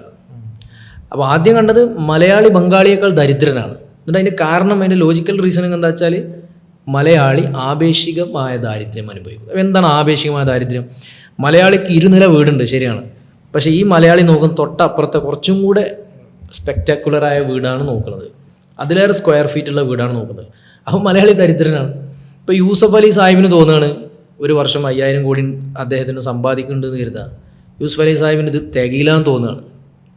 അദ്ദേഹം ആപേക്ഷികമായി ദാരിദ്ര്യം അനുഭവിക്കുന്നു എന്നുള്ളതാണ് പറയാൻ പറ്റുക. കാരണം എത്ര ലെവലിൽ നമ്മൾ സുഖാസ്വാദനം എത്തിച്ചു കഴിഞ്ഞാലും 3-4 വർഷം അതിൽ ഓടിക്കഴിയുമ്പോൾ പിന്നെ അത് നോർമലാവും. ആന്തരികമായ ഹാപ്പിനെസ് അങ്ങനെയല്ല. അപ്പോൾ ഈ ഹാപ്പിനെസ്സും ഈ സമ്പന്നതയൊക്കെ ഒരു സ്റ്റേറ്റ് ഓഫ് മൈൻഡാണ്. ടു എ ഗ്രേറ്റ് എക്സ്റ്റെൻറ്റ്, വലിയൊരളവോളം ഇതൊരു സ്റ്റേറ്റ് ഓഫ് മൈൻഡാണ്. ഈ സ്റ്റേറ്റ് ഓഫ് മൈൻഡ് ഏതെങ്കിലും ഒരു പോയിന്റിൽ നമ്മൾ ആർജിച്ചിട്ടില്ലെങ്കിൽ നമ്മൾ ദരിദ്രനായി തുടരും, നമ്മൾ സെറ്റിലാവാതെ തുടരും. ഈ മോട്ടിവേഷൻ ഉള്ളിൽ നിന്ന് എങ്ങനെ വരാം? ഈ നമ്മുടെ സ്വന്തമായിട്ടുള്ള പെർസീവറൻസ് ആണ് നമുക്ക് ഈ വേ ഓഫ് പാത്ത് നമുക്ക് കരിയറിൽ കൊണ്ടുവരാന്നുള്ളൊരു മോട്ടിവേഷൻ ഉണ്ടല്ലോ. അത് വിശ്വാസത്തിൽ നിന്ന് വരും, ദൈവചിന്തയിൽ നിന്നും തക്വയിൽ നിന്നൊക്കെ വരും. ഇപ്പോൾ നമ്മുടെ ധനം മാഗസീനിൽ മുമ്പ് ഒരാളെത്തിയിരുന്നു, അദ്ദേഹത്തിൻ്റെ പേര് സെബാസ്റ്റ്യൻ പോളോ അങ്ങനെ ഒരാളാണ്, ധനകാര്യത്തിൽ. അദ്ദേഹം പറഞ്ഞത് കേരളത്തെക്കുറിച്ചാണ് പറയുന്നത്. കേരളത്തിലെ മുസ്ലിങ്ങളാണ് മറ്റുള്ള കമ്മ്യൂണിറ്റികളിൽ ഉള്ള ആളുകളെക്കാളും കൂടുതൽ പണം ഇൻവെസ്റ്റ് ചെയ്യുന്നത്. അതിന് കാരണം എന്താ വെച്ചാൽ ഓൽക്ക് ഈ ഖദറുകളായാലൊക്കെ വിശ്വാസവും സംഭവങ്ങൾ ഉണ്ടായതുകൊണ്ട് പൈസ കിട്ടിയില്ലേ പോവും, അടുത്ത ഇടും. അപ്പോൾ നമ്മൾ ഒരുപാട് പണക്കാരെ നമുക്കറിയാം. ബാങ്കിൽ ഇങ്ങനെ ബാലൻസ് കൂട്ടി വെക്കുകയാണ്, അല്ലെങ്കിൽ എസ്റ്റേറ്റുകൾ ഇങ്ങനെ വാങ്ങി അങ്ങനെ ഇടുകയാണ്. അവർ പോലും അത് അനുഭവിക്കുന്നില്ല. നമുക്ക് ചിലപ്പോൾ പാവം തോന്നും. പക്ഷേ മലയാളികളുടെ ഒരു സ്വഭാവം അങ്ങനെയല്ല. അവർ അന്നന്ന് ഫുഡ് കഴിച്ച് അതിൻ്റെ പ്രശ്നങ്ങൾ വേറുണ്ട്, പൊങ്ങച്ചത്തിൻ്റെ പ്രശ്നങ്ങളൊക്കെ വേറുണ്ട്. പക്ഷെ അതേസമയം എന്തുകൊണ്ട് മുസ്ലിം ബിസിനസ്സുകാർ കൂടുതൽ ഇൻവെസ്റ്റ് ചെയ്യുന്നു, റിസ്ക് ഉള്ള മേഖലകളിൽ കൂടുതൽ ഇൻവെസ്റ്റ് ചെയ്യുന്നു? പണം അവർ അത്ര ഒരു താൽക്കാലികമായ ഒരു സാധനം കൂടെ ആയിട്ട് കാണുന്നു എന്ന് അദ്ദേഹത്തിൻ്റെ വിലയിരുത്തൽ. ഒരു പക്ഷേ അത് ശരിയായിരിക്കാം. അതിൻ്റെ ഡെമോഗ്രഫി നമ്മുടെ സുദവി കമ്മ്യൂണിറ്റി നോക്കുകയാണെങ്കിൽ തന്നെ എത്രയോ പൊട്ടൻഷ്യലുള്ള ലക്ഷങ്ങൾ സാലറി വാങ്ങാൻ പറ്റുന്ന ആളുകൾ സോഷ്യലി കമ്മിറ്റഡ് ആയിട്ട് ബംഗാളിൽ പോകുന്നു, ആസാമിൽ പോകുന്നു. ഇപ്പോൾ ദാറുൽ സ്ഥാപനത്തിൽ 500-ലധികം ഉദവികൾ വർക്ക് ചെയ്യുന്നുണ്ട്. അപ്പോൾ അവരൊക്കെ എന്താണ്, പല ആളുകളും ഹൈലി പൊട്ടൻഷ്യലായ ആളുകളാണ്. ആ ക്ലാസ്സിൽ റാങ്കുള്ള ആളുകൾ, അല്ലെങ്കിൽ ഏറ്റവും കൂടുതൽ അധ്വാനിച്ച ആളുകൾ. അവരതേ ക്ലാസ്സിലുള്ള വേറെ കുറേ ആളുകൾക്ക് ചിലപ്പോൾ ലാക്ക് ഓഫ് സാലറീസ് ഉണ്ട്, അല്ലെങ്കിൽ ഇൻകം ഉണ്ട്. പക്ഷെ അതിൽ മോട്ടിവേറ്റഡ് ആവാതെ ഇതിൽ താല്പര്യം കണ്ടെത്തുന്ന കുറേ ആളുകളുണ്ട്. ഒരുപാട്. പിന്നെ ജനങ്ങളെന്താ വെച്ചാൽ ഡിഫറെൻ്റ് ആണല്ലോ, എല്ലാവർക്കും ഒരേ രീതിയിൽ പോകാൻ പറ്റില്ല. ഇപ്പോൾ നമ്മളെ ജമുൽ ജവാമിൻ്റെ ഒക്കെ എൻ്റെ ഒരു സാധനം വരുന്നുണ്ട്. അപ്പോൾ ആളുകൾ 2 രീതിയിലാണ്. ചില ആളുകൾ കസ്ബ് താല്പര്യമുള്ള ആളുകളുണ്ടാവും, അവരുടെ ഒരു നേച്ചർ അതാണ്. അപ്പോൾ അധ്വാനിക്കുക, സബബ് കണ്ടെത്തിയിട്ട് അധ്വാനിച്ചിട്ട് കാശുണ്ടാക്കുക, ജീവിക്കുക എന്നുള്ളത്. വേറെ ചില ആളുകൾ തവക്കുലിൻ്റെ ആളുകളുണ്ടായിരിക്കും. ഇതൊരു ഹ്യൂമൻ നേച്ചറാണ്. അപ്പോൾ തവക്കുലിൻ്റെ ആളുകൾ തവക്കുൽ ബേസിലായിട്ട് ലൈഫ് സെറ്റിലാക്കണം. അവർ പിന്നെ അപ്പോൾ അവർക്ക് ഷെയ്ത്താൻ വരുന്ന രീതി അവിടെ പറയുന്നുണ്ട്. തവക്കുലിൻ്റെ ആളുകൾക്ക് കസ്ബാണ് നല്ലത് എന്ന് പറഞ്ഞിട്ടാണ് ഷെയ്ത്താൻ വരുന്നത്. കസ്ബിന്റെ ആളുകൾക്ക് എന്തിനാ ഇപ്പൊ അധ്വാനിക്കുന്നത്, അള്ളാഹ് വിചാരിച്ചാൽ നമുക്ക് കാശ് കിട്ടൂലേ, വേറെ കുറെ ആൾക്കാരെ. അപ്പൊ ഇത് രണ്ടും തെറ്റാണ്. അപ്പൊ ഓരോരുത്തരുടെ നേച്ചറിനനുസരിച്ച് ഇതിപ്പോ ഏത് ഗ്രാജുവേറ്റ്സിലും ഉണ്ടാവും.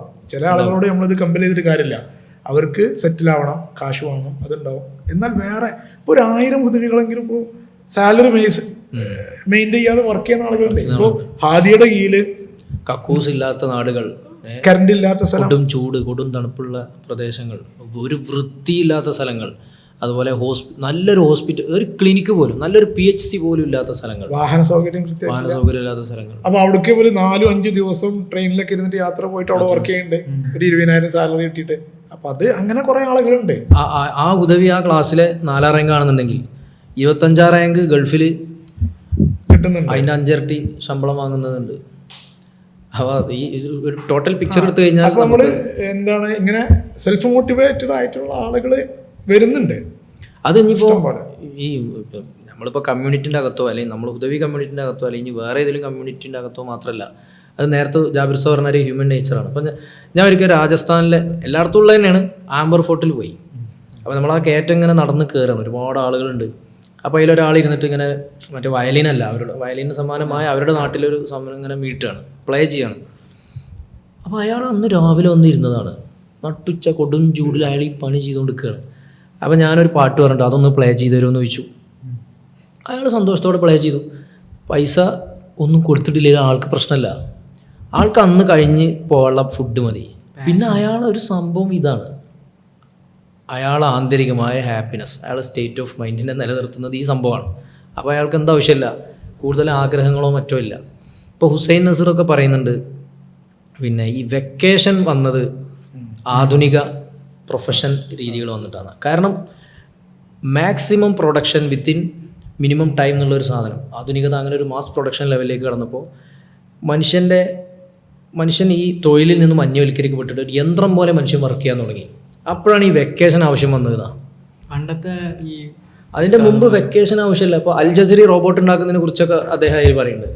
അൽ ജസീറി റോബോട്ട് ഉണ്ടാക്കുന്നത് അമ്യൂസ്മെൻറ്റിന് വേണ്ടിയിട്ടാണ്. അദ്ദേഹത്തിൻ്റെ കഴിവ് അദ്ദേഹം തന്നെ ചെയ്ത് കാണുമ്പോഴുള്ള മാഷാ അല്ലാ ആ ഒരു സെൽഫ് സാറ്റിസ്ഫാക്ഷന് വേണ്ടിയിട്ടാണ് അദ്ദേഹം ഉണ്ടാക്കുന്നത്. അല്ലാതെ ഇതിനെ വ്യാവസായിക അടിസ്ഥാനത്തിൽ മാസ് പ്രൊഡക്ഷനിലേക്ക് കൊണ്ടുപോകുന്നതിനെ കുറിച്ച് മുസ്ലിം ശാസ്ത്രജ്ഞന്മാർ ചിന്തിച്ചില്ല എന്നുള്ളത് പറയുന്നുണ്ട്. അത് മുസ്ലിം ശാസ്ത്രജ്ഞന്മാർക്ക് പിന്നെ മാനുഷികമായ ദൗർബല്യങ്ങളില്ല എന്നല്ല അതിൻ്റെ അർത്ഥം. പക്ഷെ അവരുടെ ജീവിച്ച സിവിലൈസേഷനിൽ സെറ്റിങ്ങിൽ എന്തായിരുന്നു, കുറച്ചും കൂടി ഭേദപ്പെട്ടൊരു സെറ്റിംഗ് ആയിരുന്നു. ജോബ് കുറച്ചും കൂടി പാഷനേറ്റ് ആണല്ലേ, അവർക്ക് ഈ ശനിയും ഞായറിൻ്റെ ഒന്നും ആവശ്യമില്ല. ഒരു സെൽഫ് മോട്ടിവേറ്റഡ് ആയിട്ട് ഹുസൈൻ നസീർ പറയുന്നത് ജോബ് തന്നെയാണ് വെക്കേഷൻ എന്നാണ് അന്നത്തെ ആളുകളുടെ ഇതിൽ. കാരണം അന്ന് സംഭവം നിലവിലുള്ള ജോബ് നേച്ചർ നമുക്ക് കൂട്ടാൻ പറ്റൂല. പണ്ടുണ്ടായിരുന്നത് അധികം സെൽഫ് ജോബാണല്ലോ, കൃഷി ചെയ്യുക അല്ലെങ്കിൽ പ്രൊഡ്യൂസ് ചെയ്യുക, കൂലി വർക്ക് ചെയ്യുക. ഇതിപ്പോൾ പുതിയ എക്കോണമി വന്നപ്പോൾ അതിൻ്റെ നേച്ചറേ മാറി, സാലറീഡ് ആയിട്ടുള്ള ഒരു രീതിയിലേക്ക് വന്നു. അപ്പോൾ പഴയതിനോട് നമുക്കത് കമ്പയർ ചെയ്യാൻ പറ്റൂല ഇപ്പോഴത്തെ കാലത്ത്. അപ്പോൾ ഇതാണ് നേച്ചർ. ടീച്ചിങ് ആണെങ്കിലും ഏതാണെങ്കിലും ഇങ്ങനെ ഒരു സിസ്റ്റത്തിനകത്ത് ജോബായിട്ട് ചെയ്യുന്നൊരു രീതിയിലേക്കാണ് കാര്യങ്ങൾ മാറിയത്. ഈ സിസ്റ്റത്തിൻ്റെ അടുത്ത് ജോബ് ചെയ്യുമ്പോൾ ഇപ്പോൾ ഉസ്താദ്മാർ പറഞ്ഞ പോലെ ഇപ്പോൾ ഏറ്റവും കാലിബറുള്ള കുറേ സ്റ്റുഡൻസ് എന്താണ് നമ്മുടെ സിസ്റ്റത്തിൽ തന്നെ എന്താണ് ഒരു ജോബ് ചെയ്തുകൊണ്ടിരിക്കുകയാണ്, ടീച്ചേഴ്സായിട്ടും സ്റ്റാഫൊക്കെ ആയിട്ട്. അപ്പോൾ ശരിക്കും പറഞ്ഞാൽ ദാറുൽഹുദാൻ്റെ ഒരു വിഷനായിരുന്നു ഗ്ലോബൽ സ്കോളേഴ്സ് ഉണ്ടാവുക എന്നുള്ളത്. ശരിക്കും പറഞ്ഞാൽ നമ്മളതിൽ തന്നെ ഏറ്റവും പൊട്ടൻഷ്യൽ ശരിക്കും പറഞ്ഞാൽ നമ്മളെ സിസ്റ്റത്തിൻ്റെ ഉള്ളിൽ തന്നെ വരുന്നതാണ് കറങ്ങി കളിക്കുകയാണ്, ഒരു ലൂപ്പായിട്ട് ഇങ്ങനെ പോയിക്കൊണ്ടിരിക്കുകയാണ്. നമ്മുടെ ദാറുൽ തന്നെ സംബന്ധിച്ചിടത്തോളം, നമ്മുടെ സമന്വയ വിദ്യാഭ്യാസത്തിനെ സംബന്ധിച്ചിടത്തോളം ഒരുപാട് ഗ്ലോബൽ സ്കോളേഴ്സിനെ നമുക്ക് ഈ കാലഘട്ടത്തിൽ കാണിക്കാൻ ഉണ്ടോ? അങ്ങനെ ഉണ്ടെങ്കിൽ തന്നെ നമുക്ക് അതിൻ്റെ ഒരു ഡിഫക്റ്റ് ആണോ നമ്മളെ ഇവിടെ തന്നെ ഈ സിസ്റ്റത്തിൽ തന്നെ ഉസ്താദന്മാരെ പിന്നെയും ഏറ്റവും കാലിബറുള്ള സ്റ്റുഡൻസിനെ ഇവിടെ തന്നെ ലൊക്കേറ്റ് ചെയ്യുന്നതിൻ്റെ പ്രശ്നമായിരിക്കും അത്. അല്ല, അത് പുതിയ കുട്ടികൾക്ക് വളർന്നു വരാൻ ഇത്ര അധ്യാപകർ വേണ്ടേ?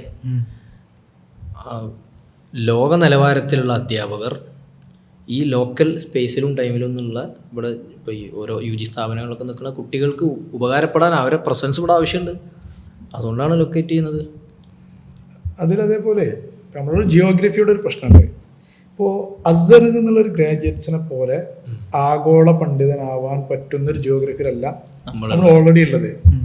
പിന്നെ അതിനിപ്പോൾ ഇസ്ലാമിക് എഡ്യൂക്കേഷനിലല്ല, പൊളിറ്റിക്സിൽ കേരളം ഏറ്റവും വലിയ ലിറ്ററസി റേറ്റ് ഉള്ളതാണ്. ഇപ്പോൾ ദേശീയ തലത്തിൽ എത്ര പൊളിറ്റിക്കൽ ലീഡേഴ്സിനെ നമുക്ക് കാണിച്ചു കൊടുക്കാൻ പറ്റും?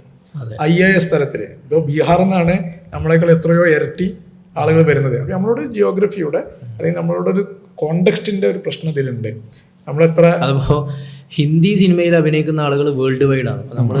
നമ്മൾ അസർബൈജാനിൽ നിന്നല്ല, ഇനിയിപ്പോൾ നമ്മൾ പണ്ട് തായ്ലൻഡിൽ പോയപ്പോൾ പലയിടത്തും പോയപ്പോൾ മുസ്ലിങ്ങളൊക്കെ, ഇപ്പോൾ മൊറോക്കോയിൽ പോകുമ്പോൾ അമിതാഭ് ബച്ചൻ അറിയോ, ഷാറൂഖ് ഖാൻ അറിയോ, നേരെ കുറിച്ച് മമ്മൂട്ടിനെ അറിയുമെന്ന് ചോദിക്കൂല. അത് ഇൻഡസ്ട്രി ചെറുതാണ്. മമ്മൂട്ടി നിൽക്കുന്ന ഇൻഡസ്ട്രി ചെറുതാണ്, ഷാറൂഖ് ഖാൻ നിൽക്കുന്ന ഇൻഡസ്ട്രി വലുതാണ്. അതുകൊണ്ടായിരിക്കാം ഇപ്പോൾ നമ്മളിപ്പോൾ ഇന്റർനാഷണൽ പല യൂണിവേഴ്സിറ്റി കണ്ടതാണല്ലോ, അവിടെയുള്ള എത്രയോ അധ്യാപകരെക്കാൾ കഴിവുറ്റ ഭാഷാപരമായി അറിവ് കൊണ്ട് സ്കില്ല് കൊണ്ട് എന്തുകൊണ്ടും കഴിവുള്ള ആളുകളെ നമ്മുടെ സ്ഥാപനങ്ങളിൽ ഇഷ്ടം പോലെ ആളുകളുണ്ട്. നെറ്റ്വർക്കിംഗ് എത്തിയിട്ട് ലോകത്തേക്ക് എത്തിപ്പിക്കാനുള്ള ഒരു പ്രശ്നം, അത് കേരളത്തിന്റെ കൂടി പ്രശ്നമാണ്. അതുകൊണ്ടാണ് ഞാൻ നേരത്തെ ഇക്കോസിസ്റ്റം. ഇനിയിപ്പോ നമ്മൾ ഹിസ്റ്ററിയിൽ നോക്കി, ഇപ്പോൾ കേരളത്തിൽ നിന്ന് എത്ര വലിയ പണ്ഡിതന്മാർ വന്നിട്ടുണ്ട്. മഖ്ദൂമിന്റെ ഒക്കെ ഒരു കാലത്ത് ഒരു നെറ്റ്വർക്കിംഗ് ഉണ്ടായിരുന്നു. പക്ഷെ പിൽക്കാലത്തും ഈ അടുത്തിപ്പോൾ ഷെയ്ഖുനാന ഉദാഹരണം, അവരൊക്കെ വലിയ പണ്ഡിതന്മാരായിരുന്നല്ലോ. ഇപ്പോൾ ഷംസുൽ ഉലമ വലിയ പണ്ഡിതന്മാരായിരുന്നു. പക്ഷെ അവർ ലോകത്ത് എത്രമാത്രം അറിയപ്പെട്ടു അല്ലെങ്കിൽ എത്രമാത്രം കോൺട്രിബ്യൂട്ട് ചെയ്യാൻ പറ്റി. അപ്പോൾ ഇന്ത്യയിൽ തന്നെ നോർത്ത് ഇന്ത്യയിലുള്ള ഒരു സ്കോളർക്ക് കേരളത്തിലുള്ള ഒരു സ്കോളറിനേക്കാൾ ബേസ് ഉണ്ട്. ഇവിടുത്തെ ഒരേ സ്കോളറുടെ കഴിവുള്ള ഒരു നോർത്ത് ഇന്ത്യൻ സ്കോളർക്ക് ഇതിനേക്കാൾ ആളുകൾ കേൾക്കാനുണ്ട്, ഇതിനേക്കാൾ പൊളിറ്റിക്കലി അറിയും. ഇപ്പം ഞാൻ ഷമായിൽ നദുവിൻ്റെ ഇപ്പോൾ ഒരു ഡിബേറ്റ് നടത്തിയല്ലോ, ഞാൻ ആ ഡിബേറ്റ് മുഴുവൻ കേട്ടു. അപ്പോൾ നമ്മളങ്ങനെ അതൊരു ഗ്രൗണ്ട് ബ്രേക്കിംഗ് ആയ സംഭവങ്ങളൊന്നും ഇപ്പോൾ അതിലില്ല. അദ്ദേഹം ഡിവൈൻ റിയാലിറ്റിയും പിന്നെ അദ്ദേഹത്തിന് ലോജിക്കുണ്ട്, ഈ ഡയലക്റ്റിക്സിൻ്റെ കുറച്ച് നിയമങ്ങളൊക്കെ അദ്ദേഹത്തിന് അറിയാം. പക്ഷേ അറബ് വേൾഡിൽ അദ്ദേഹം ഒരുപാട് പ്രശസ്തിയിലേക്ക് ഉയർന്നു, ഭയങ്കര സ്വീകരണം. ഇന്ത്യയിൽ എത്തീസത്തിനെതിരെ ഡിബേറ്റ് നടക്കുന്നു എന്നുള്ളൊരു സാധനം, ഇന്ത്യയെ പ്രതിനിധീകരിക്കുന്ന ഒരു പോരാളിയായിട്ട് അദ്ദേഹം അൽ ജസീറയും എല്ലാവരും കുറേ കാലം സെലിബ്രേറ്റ് ചെയ്തു. അപ്പോൾ ഈ പറഞ്ഞതിൻ്റെ ഒരു തുടർച്ചയായിട്ട് അതിനങ്ങനെ തോന്നുന്നു. അതൊരു ഒരു വേർഷന്. ഇനി മറ്റൊരു വേർഷൻ എടുത്തു നോക്കുക. ഇപ്പോൾ കേരളത്തിലുള്ള ഒരു കാലിക്കറ്റ് യൂണിവേഴ്സിറ്റി അല്ലെങ്കിൽ ഇവിടെയുള്ള PSMO കോളേജ്, അവിടെ നിന്ന് ഇത്ര വർഷം കൊണ്ടുണ്ടായ ഗ്രാജുവേറ്റ്സ് അവരെത്തിയ മേഖലകളെ ദാറുൽ ഹുദ പോലത്തുള്ള ഒരു സമന്വയ വിദ്യാഭ്യാസം എന്തുകൊണ്ട് ബെറ്ററാണ്. വേൾഡ് ലെവൽ കോമ്പറ്റീഷനിൽ നമ്മുടെ കുട്ടികൾ എത്തും. ഹുദവികളിൽ നിന്ന് ഇപ്പോൾ 100-200ഓളം ഡോക്ടറേറ്റ് കിട്ടിയ ആളുകളുണ്ട്. അതിപ്പോ ഹുദവികളാകെ 3000 പരാണ് ഹുദവികളുള്ളത്. അതിലൊരു 1000ഓളം എന്താണ് റേറ്റ് ടെസ്റ്റ് ഇറങ്ങിയ PhD എടുക്കാനുള്ള ഒരു ടൈം അവർക്കായിട്ടില്ല. അപ്പോൾ 2000-2500 ഹുദവികളിൽ നിന്ന് 150-200 അടുത്തുള്ള ഡോക്ടറേറ്റ്സ് ഇപ്പോൾ ആയി. ഇത്ര അച്ചീവ് ഉള്ള ഒരു ഭൗതിക സ്ഥാപനം ഏതാണുള്ളത്? ഡിഗ്രി മാസ്റ്റേഴ്സ് ലെവൽ വരെ കൊടുക്കുന്ന ഭൗതിക സ്ഥാപനം ഏതാണുള്ളത്? ഇനി മറ്റൊരു മേഖലയിലുള്ള ജോലികൾ നോക്കുകയാണ്, ഇന്റർനാഷണലിലേക്ക് എത്തിയ ആളുകൾ, അല്ലെങ്കിൽ ഇപ്പോൾ മഹമ്മൂദ് കൂരിയുടെ ഉദാഹരണം, അവനിപ്പോൾ ഒരു മേഖലയിലേക്ക് പോയപ്പോൾ അവിടെയുള്ള ഒരു അതോറിറ്റി ആവാൻ അവർക്ക് കഴിയുന്നുണ്ട്. അപ്പോൾ ഈ മതപരമായ പാണ്ഡിത്യ മേഖലയിൽ നമുക്ക് അത്ര വിസിബിലിറ്റി ലോകത്ത് നിലവിലില്ല. നമ്മൾ ക്രിയേറ്റ് ചെയ്താൽ അതിന് പറ്റുന്ന പ്രോഡക്ട്സ് ദാറുൽ എത്രയോ വരുന്നു എന്നതാണ് യാഥാർത്ഥ്യം. വളരെ വലിയ നെറ്റ്വർക്കിങ്ങും ഇക്കോസിസ്റ്റം ബിൽഡിങ്ങും നേരത്തെ പറഞ്ഞ ഈ രണ്ട് സാധനങ്ങളിൽ നമ്മൾ വർക്ക് ചെയ്യേണ്ടി വരും. എന്നാൽ ചിലപ്പോൾ അതിലേക്ക് എത്താൻ പറ്റും. ഒരു 50 വർഷത്തിന് ശേഷം ഒരു സമന്വയ വിദ്യാഭ്യാസ സ്ഥാപനം അല്ലെങ്കിൽ ദാറുൽ ഹുദ അഡ്മിഷൻ ചെയ്യുകയാണെങ്കിൽ, ഉസ്താദുമാർ രണ്ടാളും IUM-ലും അതുപോലെ ബ്രൂണൈ ഇസ്ലാമിക് യൂണിവേഴ്സിറ്റിയിലൊക്കെ പഠിച്ചതാണ്. അപ്പോൾ ദാറുൽ ഹുദ ഒരു 50 ഇയേഴ്സിൻ്റെ അപ്പുറത്ത് കാണുകയാണെങ്കിൽ അതെങ്ങനെയെങ്കിലും അഡ്മിഷൻ ചെയ്യാം? അതിൻ്റെ ഒരു മാർഗരേഖ അല്ലെങ്കിൽ ആ ഒരു രൂപം എങ്ങനെയായിരിക്കും? അല്ലാതെ 50 ഇയേഴ്സൊന്നും അത്രയൊന്നും പോകണ്ട കഴിയില്ല. ഇപ്പോൾ കഴിഞ്ഞ ഒരു വർഷങ്ങളൊക്കെ ആയിട്ടുള്ള ഹാദിയൻ്റെ ചർച്ച ഒരാൾ എണീറ്റ് എന്നിട്ട് പറഞ്ഞല്ലോ, അമേരിക്കൻ ഇറാൻ ക്രൈസിസ് നമുക്ക് എന്ത് ചെയ്യാൻ പറ്റുമെന്ന് നമ്മളെന്താ ആലോചിക്കാത്തതാണ്. കാരണം അവിടെ IF പ്രതിനിധികളായിട്ട് ഈ ടോക്സൊക്കെ മുന്നോട്ട് കൊണ്ടുപോകാൻ പറ്റിയ എക്സ്പീരിയൻസീസ് നടത്താൻ പറ്റിയ ഒരാൾ നമ്മുടെ ഒരാൾ അവിടെ എത്തിയിട്ടില്ല. അത് എത്തിക്കാത്തത് കൊണ്ടാണ്. മീൻസ് അതൊരു ഇൻ്റർനാഷണൽ ഇഷ്യൂ ആണല്ലോ. അമേരിക്ക ഇറാനുള്ള പ്രശ്നം, ഹോർമുസ് കടലിലൂടെ കടച്ചതിന് പ്രശ്നം, നമുക്ക് അതിലൊന്നും ഇല്ലാന്നാണ് നമ്മൾ ചിന്തിക്കുന്നത്. പക്ഷെ നമുക്ക് അതിലെന്തെങ്കിലും ഉണ്ടല്ലോ. അവിടെ ആ രാജ്യങ്ങളിൽ പോയിട്ട് ജോലി ചെയ്യുന്ന ഒരാൾ, അദ്ദേഹത്തിന് ഈ ഇത്തരം പൊളിറ്റിക്കൽ ടോക്സിനെ ലീഡ് ചെയ്യാൻ പറ്റുന്ന രീതിയിൽ പിന്നെ ഇൻഫ്ലുവൻസ് ചെയ്യാൻ പറ്റുന്നുണ്ടെങ്കിൽ അതൊരു വലിയ കാര്യമാണ്. നിലവിൽ അതിനെക്കുറിച്ച് സംസാരം പോലും നമ്മുടെ ഇടയിൽ വന്നിട്ടുണ്ട്. കാരണം അതൊരു എന്താ പറയുക, സെറ്റിൽമെൻ്റ് ആണല്ലോ. പൊളിറ്റിക്കൽ സെറ്റിൽമെൻറ്റിന് നമുക്ക് ഓരോ രാജ്യങ്ങളുടെ കീ പൊസിഷനിൽ ഇരുന്നാൽ നമുക്ക് ചെയ്യാൻ പറ്റുന്ന ഒരു കാര്യമാണല്ലോ. നന്നായി ഭാഷ കൈകാര്യം ചെയ്യുന്ന ആളുകൾക്ക് ഈസി ആയിട്ട് ചെയ്യാൻ പറ്റുന്ന കാര്യമാണ്. അപ്പോൾ 50 വർഷം ഒന്നും ചിന്തിക്കേണ്ട ആവശ്യമില്ല എന്ന് പറഞ്ഞത്. അല്ല, ദാർലുദയുടെ വളർച്ച എന്നാൽ വളരെ ക്വിക്കിലാണ് പോകുന്നത്. ഓരോ വർഷവും എന്ന രീതിയിൽ മാറ്റങ്ങൾ നമുക്ക് കാണാൻ കഴിയും. എന്നാലൊരു 10 ഇയേഴ്സിൻ്റെ ആഫ്റ്റർ എങ്ങനെയായിരിക്കും ഒരു വിഷൻ നിലയ്ക്ക് എത്രത്തോളം നമ്മളെ ഒരു ബൗണ്ടറി നമുക്ക് ക്രിയേറ്റ് ചെയ്യാൻ പറ്റും?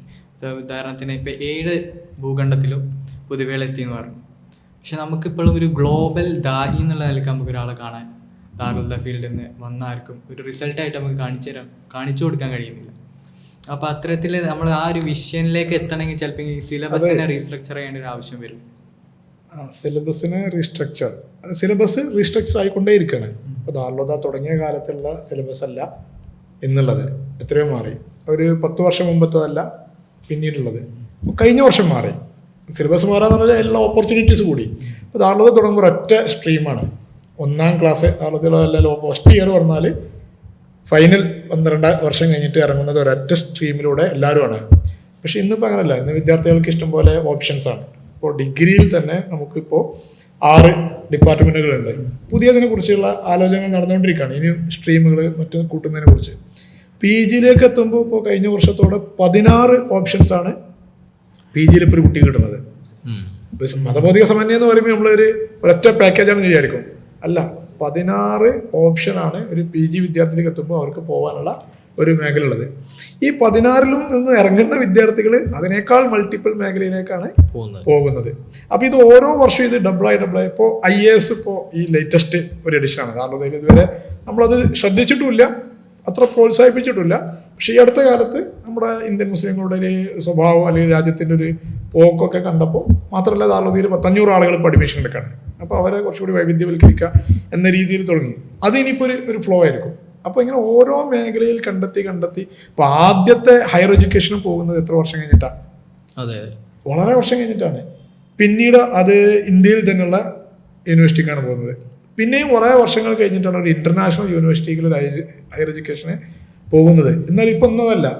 ഇന്ന് അമേരിക്കയിൽ, ലണ്ടനിൽ, ജപ്പാനിൽ, ചൈനയിൽ, ഇങ്ങനെയുള്ള എല്ലാ രാജ്യങ്ങളിലും നമ്മുടെ വിദ്യാർത്ഥികൾ നമ്മളൊന്നും പ്രതീക്ഷിക്കാത്ത, ആലോചിക്കാത്ത രാജ്യങ്ങളിലേക്ക് കുട്ടികളെത്താണ്. അപ്പോൾ ഇനി ഈ ഒരു എക്സ്പീരിയൻസും പുതിയ ലോകത്തിലേക്ക് അവരെ നയിക്കും. ഇപ്പോൾ മൊറോക്കോയിൽ നമ്മൾ ഓരോ വർഷം 40 ആളുകൾ വെച്ച് പോകുന്നു. അങ്ങനെയുള്ള പല, നേരത്തെ തുർക്കിയിലേക്ക് പോയി. ഇത്രയൊക്കെ നെറ്റ്വർക്കിംഗ് എന്ന് പറഞ്ഞാൽ അത് വളരെ അത്ഭുതമാണ്. പക്ഷേ മലയാളികൾ കുറച്ചും കൂടി ഒരു നൊസ്റ്റാൾജിക് ഗൃഹാതുര ഒരു സമൂഹമാണ്. യഥാർത്ഥത്തിൽ ഈ ഡയസ്പോറിക് കമ്മ്യൂണിറ്റികൾക്ക് നല്ല റോളുണ്ട്. പക്ഷേ ഡയസ്പോറയും കൂടെ സംഭവിച്ചു കഴിഞ്ഞാൽ ഇത് കുറച്ചും കൂടെ നല്ലൊരു ഹ്യൂമൻ റിസോഴ്സ് വിവിധ രാജ്യങ്ങളിലുണ്ടാവും. ഇപ്പോൾ ഒരു വീട്ടിൽ 10 മക്കളാണ്, ഉമ്മയും വാപ്പയൊക്കെ മരിച്ചു. ഏറ്റവും ചെറിയ മോന് പ്രത്യേകിച്ച് കെയറുകളും സംഭവങ്ങളൊന്നുമില്ല. അവൻ പഠിച്ച് ഇങ്ങനെ ഇതുപോലെ ഇപ്പോൾ ഹുദവിയായിട്ടോ അല്ലെങ്കിൽ മറ്റേ സ്ഥാപനത്തിലൊക്കെ പഠിച്ച് അവൻ എവിടെയെങ്കിലും പോയിട്ട് ഇപ്പോൾ ലാറ്റിൻ അമേരിക്ക പോയി സെറ്റിൽ ആവുന്നു ഫോർ എക്സാമ്പിൾ. അവിടെ ഇമാമുമാരൊക്കെ ആവശ്യമുണ്ടെന്നാണ് പറയൽ. അതുപോലെ സെൻട്രൽ ഏഷ്യയിൽ പഴയ സോവിയറ്റ് യൂണിയൻ്റെ കീഴിലുള്ള രാജ്യങ്ങളിലൊക്കെ ഇമാമുമാരെ ആവശ്യമുണ്ട്. ഇവരവിടെ പോയിട്ട് സെറ്റിലാവുന്നു, അവിടെ മക്കളും ഒക്കെ ഉണ്ടാവുന്നു. ആ ഒരു രീതിയിൽ മുന്നോട്ട് അങ്ങനെ കുറച്ചും കൂടി ഒരു സ്ട്രോങ് ഡയസ്പോറ വന്നു കഴിഞ്ഞാൽ പിന്നെ വളരെ ആശാവഹമായ ഒരു അത് കിക്കിലി സ്റ്റാർട്ട് ചെയ്യാനുള്ള എല്ലാവിധ സാധ്യതകളും ഉണ്ട്. പുറത്തുനിന്നുള്ള രാജ്യങ്ങളിൽ നിന്നൊക്കെ അക്സെപ്റ്റ് ചെയ്യാൻ മാത്രമുള്ള ഒരു സിസ്റ്റത്തിലേക്ക് മാറും. ഇങ്ങോട്ട് അക്സെപ്റ്റ് ചെയ്യാൻ ദാറുൽ ഓൾറെഡി ആ സിസ്റ്റമാണ്. എത്രയോ ആളുകൾ നമുക്ക് അന്വേഷിക്കുന്നുണ്ട് ഇവിടെ ഒന്ന് പഠിക്കാൻ. പക്ഷേ നമ്മുടെ പ്രോബ്ലം എന്താ വെച്ചാൽ നമ്മുടെ രാജ്യത്തിൻ്റെ നിയമങ്ങൾ, അക്രഡിറ്റേഷൻ. അതിപ്പോൾ ഈ മതസ്ഥാപനങ്ങൾക്ക് US-ലാണെങ്കിലും UK-ലാണെങ്കിലും ഒക്കെ ഉള്ളൊരു ക്രൈസിസാണ് അക്രഡിറ്റേഷൻ, പ്രോപ്പർ അക്രഡിറ്റേഷൻ. അമേരിക്കയിലൊക്കെ കുറച്ചും കൂടിയൊക്കെ അവർക്ക് കിട്ടുന്നുണ്ട്. ജയ്തൂന കോളേജിനും മറ്റുള്ളവർക്കൊക്കെ അക്രഡിറ്റേഷൻ കിട്ടുന്നുണ്ട്. പക്ഷേ ഇന്ത്യയിൽ നമുക്ക് അക്രഡിറ്റേഷന് കുറേ പരിമിതികളുണ്ട്. അപ്പോൾ ഇപ്പോൾ ബാപ്പുട്ടിയാജിയൊക്കെ പണ്ട് പറഞ്ഞിരുന്നത് അമേരിക്കയിൽ നിന്നും യൂറോപ്പിൽ നിന്നും ആഫ്രിക്കയിൽ നിന്നും അറബിയിൽ നിന്നൊക്കെ ഇവിടെ വന്നിട്ട് അവർ പഠിക്കണം എന്നാണ്. അത് പറയുന്നത് ഭയങ്കര അത്ഭുതമാണ്. അന്നത് ആലോചിക്കാൻ വയ്യാത്തൊരു കാലത്താണ് അത് പറയുന്നത്. ഇന്ന് ഇപ്പോൾ നമുക്ക് ഓൺലൈനിലൂടെ ഇപ്പോൾ അത് നടക്കുന്നുണ്ട്. ഓൺലൈൻ ആയിട്ട് ഇഷ്ടംപോലെ ആളുകൾ ഈ മേഖലയിൽ പഠിക്കുന്നുണ്ട്. അതിൽ ഏറ്റവും രസമുള്ളൊരു മൊമെൻറ്റ് നമ്മുടെ സ്റ്റാൻഫോർഡ് യൂണിവേഴ്സിറ്റിയിൽ ഇപ്പോൾ PhD ഗവേഷകനായ നമ്മുടെ ഒരു സ്റ്റുഡൻറ്റ്, ഇപ്പോൾ നിങ്ങൾക്കൊക്കെ അറിയുന്ന ഒരു ഉദവി. അപ്പോൾ അവനെ അഡ്മിഷൻ ആന്ത്രോപോളജിയിൽ റിലീജിയസ് സ്റ്റഡീസിൽ അവനെ അവിടുത്തെ പ്രൊഫസർമാർ, US സ്റ്റാൻഫോർഡിലെ പ്രൊഫസർമാർ ഇൻ്റർവ്യൂ ചെയ്തുകൊണ്ടിരിക്കുന്ന സമയത്ത് അവന് ഇസ്ലാമിലെ ക്ലാസിക്കൽ ടെക്സ്റ്റുകൾ ഏതെല്ലാം പഠിച്ചിട്ടുണ്ട്. അപ്പോൾ ഷറഫുൽ അഖായിദ് പഠിച്ചിട്ടുണ്ടെന്ന് പറഞ്ഞപ്പോൾ ഷറഫുൽ അഖായിദ് നിങ്ങൾ ഇവിടെ വന്നാൽ ഞങ്ങൾക്ക് പഠിപ്പിച്ചു തരുമെന്ന് ചോദിച്ചു. അപ്പോൾ അതൊക്കെ അവനെ സംബന്ധിച്ചിടത്തോളം അത് നിസ്സാര കാര്യമായിരിക്കും, അവൻ അവിടെ എത്തി. പക്ഷേ ഇതിൻ്റെ ഒരു എൻ്റയർ ഹിസ്റ്ററി എടുത്തു കഴിഞ്ഞാൽ എന്തായിരുന്നു ഇവിടുത്തെ മുസ്ലിയാർ കമ്മ്യൂണിറ്റിയുടെ ഒരു അവസ്ഥ, അല്ലെങ്കിൽ മലബാറിലെ ഈ പോർച്ചുഗീസുകാർ, അതിനുശേഷം പിന്നെ ബ്രിട്ടീഷുകാരൊക്കെ ചവച്ച് തുപ്പിയ മലബാറിൻ്റെ അവസ്ഥ എന്തായിരുന്നു, അതിൽ നിന്ന് ഇങ്ങനെ നോക്കുമ്പോൾ നമുക്ക് എന്ത് ചെയ്യാൻ പറ്റും, നല്ലൊരു ആശാവഹമായ ഒരു വളർച്ച നമുക്ക് കാണാൻ പറ്റും. അപ്പോൾ ബഹാവുദ്ദീൻ ഉസ്താദിനെതിരെ ചിലപ്പോൾ വിമർശനം ഉണ്ടാവാറുണ്ട്. അതായത് നമ്മുടെ കമ്മ്യൂണിറ്റിനകത്ത് തന്നെ ചില എന്താ പറയുക സോ കോൾഡ് ഇൻ്റലക്ച്വൽസ് എന്നൊക്കെ പറയുന്ന ആളുകൾ, അതായത് ഉസ്താദ് ഭൗതികമായ കാര്യങ്ങളാണ് ഉയർത്തി കാണിക്കുന്നത്, പിന്നെ ദാറുൽ ഹുദയുടെ നേട്ടത്തെക്കുറിച്ച് ഭൗതികമായ കാര്യങ്ങളാണ് ഉയർത്തി കാണിക്കുന്നത്. ഉസ്താദ് SSLC എഴുതാൻ വേണ്ടിയിട്ട് 10 കിലോമീറ്ററിൻ്റെ അടുത്തുള്ള ദൂരം നടന്നു പോയിട്ടുണ്ട്. അതുകൊണ്ട് തന്നെ ചിലപ്പോൾ ആ പള്ളിയിൽ നിന്ന് മുസ്ലിം മൂലയർട്ടികൾക്ക് മുത്താലിമീങ്ങൾക്ക് കൊടുക്കുന്ന ചിലവ് കൂടിയെന്ന് ഉസ്താദിന് ചോറില്ല. കാരണം ഉസ്താദ് മുത്താലിം എന്നുള്ള കാരണം ഉസ്താദ് അപ്പുറത്ത് സ്കൂളിൽ പോകുന്നുണ്ട്. ഈ ഒരു അവസ്ഥയിൽ നിന്ന്, അതുപോലെ തന്നെ മൂലയമാർക്ക് ലോകം തിരിയില്ല എന്ന് മറ്റുള്ള ഉൽപ്പത്തിഷ്ണു വിഭാഗങ്ങളൊക്കെ പറയുന്ന ആ ഒരു അവസ്ഥയിൽ നിന്നാണ് ഇതിലേക്ക് നമ്മൾ എത്തുന്നത്. അപ്പോൾ അതൊരു വലിയൊരു ഘട്ടമാണ്. അത് ഒരുപക്ഷെ ബഹാവുദ്ദീൻ ഉസ്താദിനെ പോലുള്ള അത്രയും പ്രായമുള്ള ആളുകൾക്ക് കുറച്ചും കൂടി അത് ലൈവായിട്ട് ആ സാധനം കാണാൻ പറ്റും. അതുകൊണ്ട് അവരെ സംബന്ധിച്ചിടത്തോളം വലിയൊരു അച്ചീവ്മെൻ്റ് ആയിട്ട് ഇതിനെ കാണാൻ പറ്റും. ഇപ്പോൾ ഞാനൊരു എക്സ്പീരിയൻസ് പറയാം. ഞാൻ ബ്രൂണയിൽ വർക്ക് ചെയ്യുന്ന സമയത്ത് അവിടെയുള്ള പ്രൊഫ് മഹബൂദ്, അദ്ദേഹത്തിൻ്റെ കയ്യിലൊരു പുസ്തകം ഈ അടുത്ത് UK നിന്ന് പബ്ലിഷായി, ഇസ്ലാമിക് ഫിലോസഫി ഓഫ് എഡ്യൂക്കേഷൻ. ലോകത്തിലെ പ്രധാനപ്പെട്ട ആളുകളൊക്കെ അതിൽ ആർട്ടിക്കിൾ ചെയ്തിട്ടുണ്ട്. ഇപ്പോൾ ഉസ്മാൻ ബക്കർ ഉണ്ട്, കമാൽ ഹസൻ ഉണ്ട്, സെൻതുർക്ക് ഉണ്ട്, അങ്ങനെയുള്ള പ്രധാനപ്പെട്ട ആളുകളൊക്കെ അതിൽ ആർട്ടിക്കിൾ ചെയ്തിട്ടുണ്ട്. അപ്പോൾ ഞാൻ അതിലൊരു വർക്ക് ചെയ്തിരുന്നു, അവർക്ക് എഡിറ്റിംഗ് വർക്കും മറ്റു കാര്യങ്ങളൊക്കെ. അപ്പോൾ എഡ്യൂക്കേഷനെ കുറിച്ചാണ് ചർച്ച, ഇൻ്റഗ്രേഷന് എങ്ങനെ ഇൻ്റഗ്രേറ്റ് ചെയ്യാം, ക്രൈസിസ് ആയിട്ടാണ് ഇപ്പോഴും ചർച്ച ചെയ്യുന്നത്. ഞാൻ പറഞ്ഞു ഞങ്ങൾ ഓൾറെഡി ഇൻ്റഗ്രേറ്റ് ചെയ്തൊരു സിസ്റ്റം ഇവിടെ ഉണ്ട്, കുറേ വർഷമായിട്ട് നടക്കുന്നുണ്ട്. നമ്മൾ സ്റ്റോറി പറഞ്ഞപ്പോൾ അവർക്ക് ഭയങ്കര ഫാഷനേറ്റിംഗ് ആണ്. കാരണം ഇതെങ്ങനെ ചെയ്യാൻ പറ്റുമെന്നാണ് ഇപ്പോഴും എല്ലായിടത്തും ആളുകൾ ചർച്ച ചെയ്തുകൊണ്ടിരിക്കുന്നത്. അപ്പോൾ അങ്ങനെ എന്തായി, ദാറുൽഹുദയെക്കുറിച്ച് അതിൽ ഒരു ആർട്ടിക്കിൾ പബ്ലിഷ് ചെയ്തു. അപ്പോൾ അവർക്കിത് അൺബിലീവബിൾ ആണ്. ഇങ്ങനെ ഒരു സിസ്റ്റം സ്റ്റേറ്റിൻ്റെ ഒന്നും സപ്പോർട്ടില്ലാതെ ഇവിടെ കമ്മ്യൂണിറ്റി മൈനോറിറ്റി ആയി നമ്മൾ ഉണ്ടാക്കിയത്. ഇതിപ്പോൾ ദാറുൽഹുദ മാത്രമല്ലല്ലോ, അപ്പോൾ കേരളത്തിൽ എത്ര സിസ്റ്റമായി.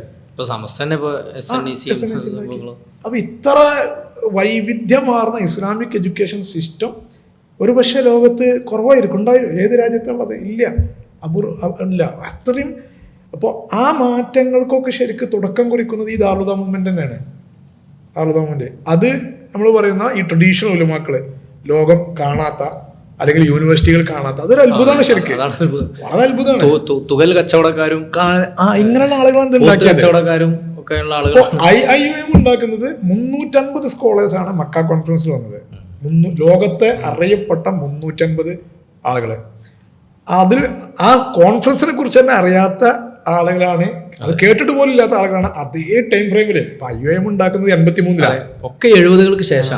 നല്ല രസമുള്ള 20-ാം നൂറ്റാണ്ടിന്റെ അവസാനം ഇൻഫർമേഷൻ കിട്ടാൻ സാധ്യത ഇല്ല, ഒരിക്കലും അങ്ങോട്ടില്ല. ഇപ്പൊ 83-ലാണ് IUM തുടങ്ങുന്നത്. അതേ സമയത്ത് ദാറുൽഹുദ മൂവ്മെന്റ് ഇവിടെ നടക്കാണ്. 86 ജൂൺ 26 ഇവിടെ തുടങ്ങി. പക്ഷെ അതിന് മുമ്പേ പള്ളി ദർസ് ഈ ആശയം ഇവിടെ ഉണ്ട്.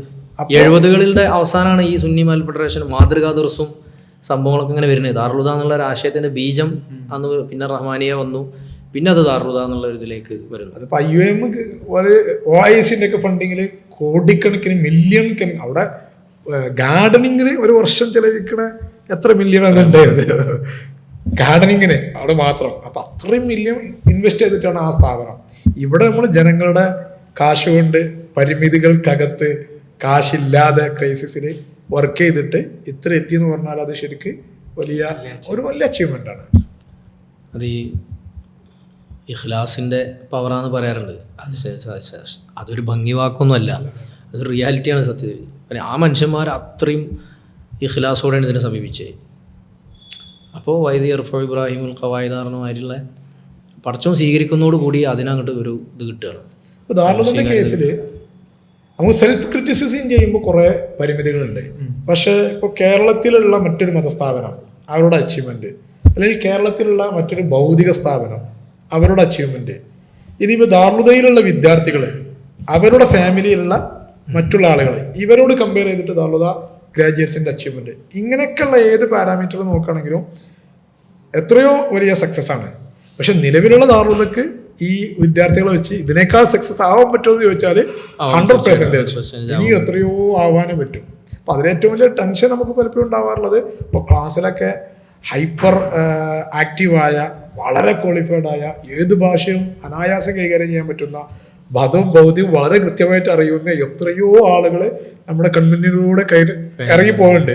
അപ്പോൾ ഒരു ക്ലാസ്സിലിരിക്കുമ്പോൾ നമുക്ക് നല്ല പ്രതീക്ഷയായിരിക്കും ഇവരൊരു 5 വർഷം കഴിഞ്ഞാൽ ലോകത്തെ വളരെ കാലിബറായ ഒരു ആലിമാവാനുള്ള ഒരു പൊട്ടൻഷ്യൽ ഉണ്ട്. പക്ഷെ നേരത്തെ പറഞ്ഞതുപോലെ ജോബിൻ്റെ അൺസർട്ടനിറ്റി, ഈ സമൂഹത്തിൻ്റെ പ്രഷർ, ഇതൊക്കെ ആയിട്ട് പലപ്പോഴും അത് മിസ്സായി പോകുന്നു.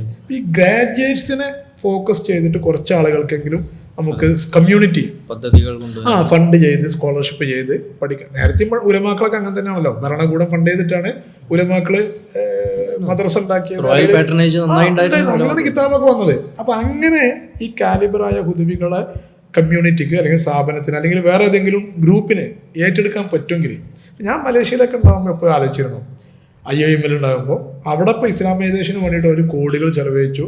പക്ഷെ ഓരോ കൊല്ലവും അതെന്താണ് ബേക്കോട്ടാ പോണത്, ഗ്രാഫ് താഴോട്ടാ പോകുന്നത്. അതിന്റെ ക്വാളിറ്റിയിലും ഇസ്ലാമൈസേഷൻ എന്നുള്ള മിഷനിലും അവർ ബേക്കോട്ടാ പോകുന്നത്. ഇപ്പോൾ ഇസ്ലാമൈസേഷൻ ലോകത്ത് വലിയ പ്രോജക്റ്റ് ആയിട്ട് വന്നിട്ട് ഇപ്പോഴും എന്തായിട്ടില്ല, ടെക്സ്റ്റ് ബുക്ക് പ്രിപ്പയർ ചെയ്യാന്നാണ് 77 ഉണ്ടായ മീറ്റിംഗിൽ ആദ്യത്തെ ഡിസിഷൻ.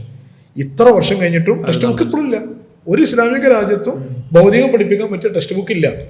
ഞാൻ ആലോചിക്കാറുണ്ട്, ദാറുൽഹുദയിൽ നിന്ന് ഇവര് ഇന്റർവ്യൂ എടുത്തിട്ട് കുറച്ച് കുട്ടികളെ IIM കൊണ്ടുപോയിട്ടാണെങ്കിൽ അതൊരു 5 വർഷം കൊണ്ട് തീർക്കാവുന്ന പ്രോജക്റ്റാണ്. 5 വർഷം കൊണ്ട് തീർക്കാം. പക്ഷെ നമ്മളെ കുട്ടികൾ അവിടേക്ക് എത്തുന്നില്ല എന്നുള്ളതാണ് ഒരു പ്രശ്നം. കാരണം എന്താ വെച്ചാൽ അവിടെ ഭൗതികം പഠിക്കുന്ന ഒരാൾക്ക് ഇസ്ലാമിക് എപ്പിസ്റ്റമോളജി ക്ലാരിറ്റി ഇല്ല. അവരത് കുറച്ച് വിഷയങ്ങൾ പഠിച്ചിട്ടാണുള്ളത്. മതം പഠിക്കുന്ന ആളുകൾക്ക് പലപ്പോഴും നമ്മുടെ അഖീദയും എന്തും ക്ലാരിറ്റി ഇല്ല. ഈ പ്രശ്നമുണ്ട്. ഇത് സോൾവ് ചെയ്തൊരു സ്ഥാപനമാണ് ശരിക്കും ദാറുൽഹുദ. ഈ ദാറുൽഹുദയുടെ ഗ്രാജുവേറ്റ്സിനെ വളരെ നല്ല രീതിയിൽ ഉപയോഗപ്പെടുത്താനുള്ള ഒരു പദ്ധതികൾ ഉണ്ടെങ്കിൽ ലോകത്തിന് തന്നെ അതൊരു വലിയ മുതൽക്കൂട്ടാവും. ഗൈഡൻസ് ശരിക്കും പറഞ്ഞാൽ ഈ പോസ്റ്റ് ഗ്രാജുവേഷൻ കഴിഞ്ഞിട്ടും കൊടുത്താൽ, കണ്ടിന്യൂറ്റി കൊടുത്താൽ ചിലപ്പോൾ ഈ ദാറുൽഹുദ ഒന്നും പാടി അലുമിനി ഒന്നും പാടി ആ മേഖലയിൽ പദ്ധതികൾ വേണമെന്നുള്ളതാണ്. ഇതിൻ്റെ ഒരു ക്രൈസിസ് എന്താണെന്ന് വെച്ചാൽ, നമ്മളുടെ ഒരു കമ്മ്യൂണിറ്റി ലെവലിലേക്ക് നോക്കുമ്പോൾ നമ്മൾ അച്ചീവ് എത്തിയിട്ടുണ്ട്. അതിനപ്പുറം ചിന്തിക്കാനുള്ള എക്സ്പീരിയൻസും കഴിവുള്ള ആളുകളാണ് ഇനി വേണ്ടത്. ഗൈഡൻസ് കൊടുക്കണമെങ്കിൽ തന്നെ ഇപ്പോൾ നമ്മളെ നാട്ടിൻ്റെ ഒരു രീതിയിൽ നിന്ന് ആലോചിക്കുകയാണെങ്കിൽ അവിടേക്ക് എത്തൂല. നമ്മൾ ഈ ചിന്തിക്കുന്ന ആ ഒരു പ്രപ്പോസലിലേക്ക് എത്തൂല. അപ്പം അങ്ങനത്തെ ഒരു പ്രശ്നവും നമുക്കുണ്ട്. ഗൈഡൻസ് കൊടുക്കുക എന്നുള്ളത് അത്രയും ഇനിയും എന്താണോ നമ്മളുടെ ചിന്ത കൂടി വളരുകയും എക്സ്പാൻഡ് ചെയ്യുകയും ചെയ്യേണ്ട ആവശ്യമുണ്ട്. ഇപ്പോൾ ഇതിൽ നമ്മളിപ്പോൾ ഇതൊക്കെ പോസിറ്റീവ് വശങ്ങളായിട്ട് കാണുന്ന സാധനങ്ങളാണ്. ഞാൻ ഇപ്പോൾ മനസ്സിലാക്കിയെടുത്തോളം നമ്മുടെ ഇപ്പോൾ സിസ്റ്റത്തിലൊക്കെ ബൾക്ക് പ്രൊഡക്ഷൻ നടക്കുന്നുണ്ട്.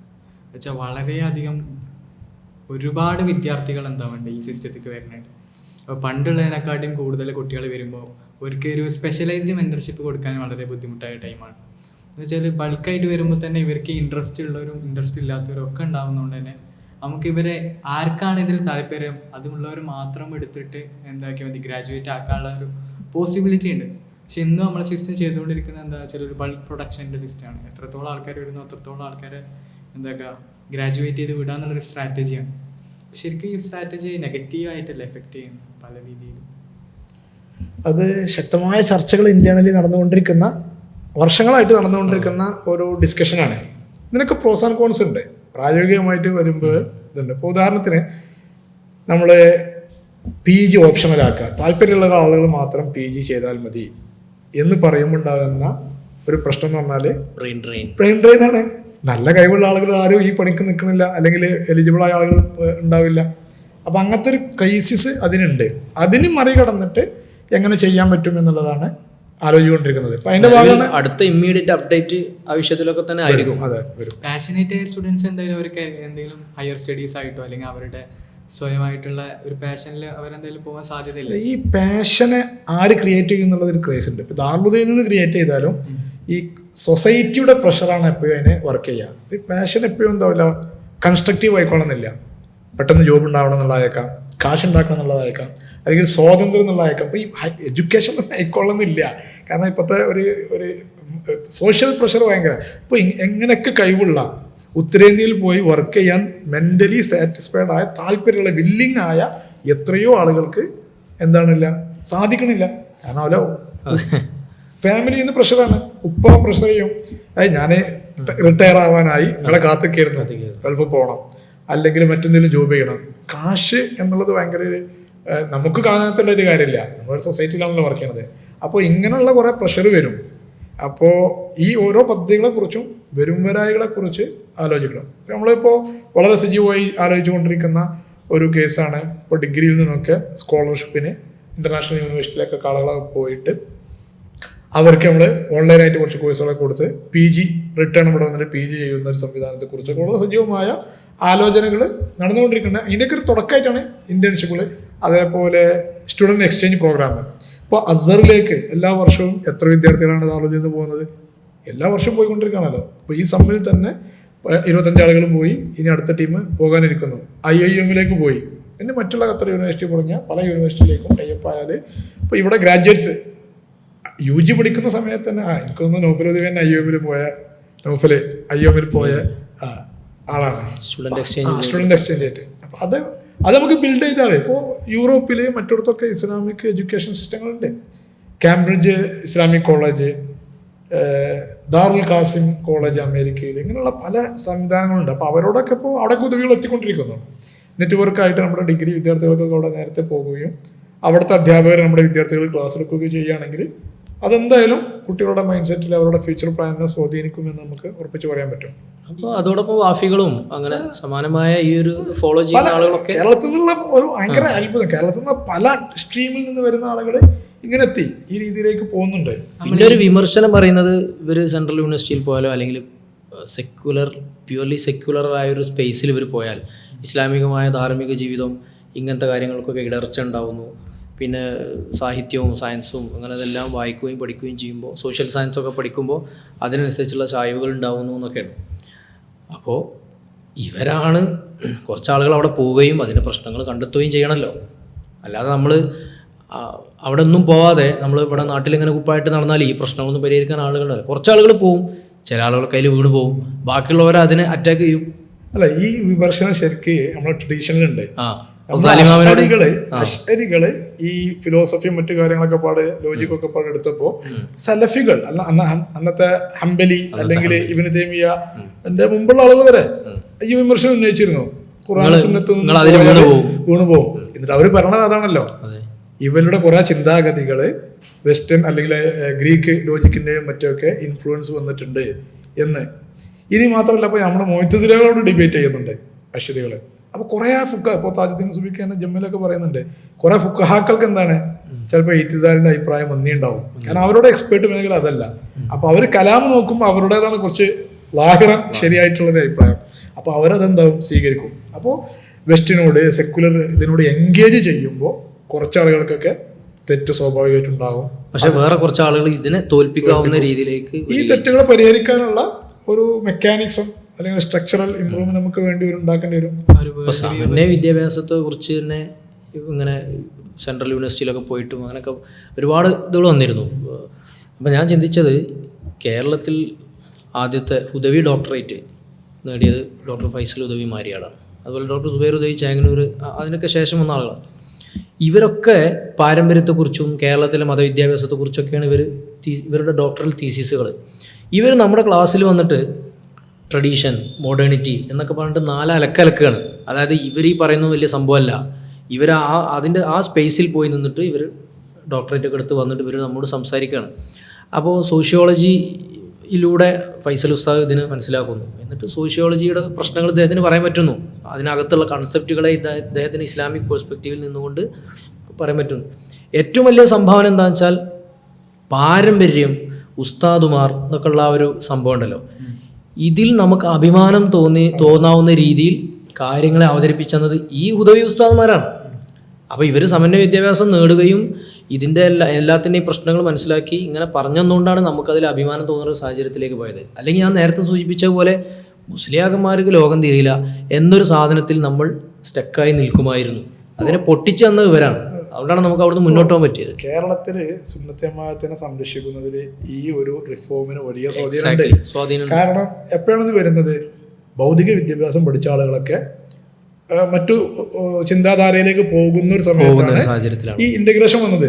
അതിനുശേഷം സമൂഹത്തിൽ പോക്കൊന്നുമില്ലല്ലോ. കാരണം അന്ന് എന്താണ് പുരോഗമനം എന്ന് പറഞ്ഞാൽ ഈ ട്രഡീഷനിൽ നിന്ന് മാറിയാലേ പുരോഗമനം ആവുള്ളൂ എന്ന് വന്നു. പക്ഷെ ഇന്നെന്തായി?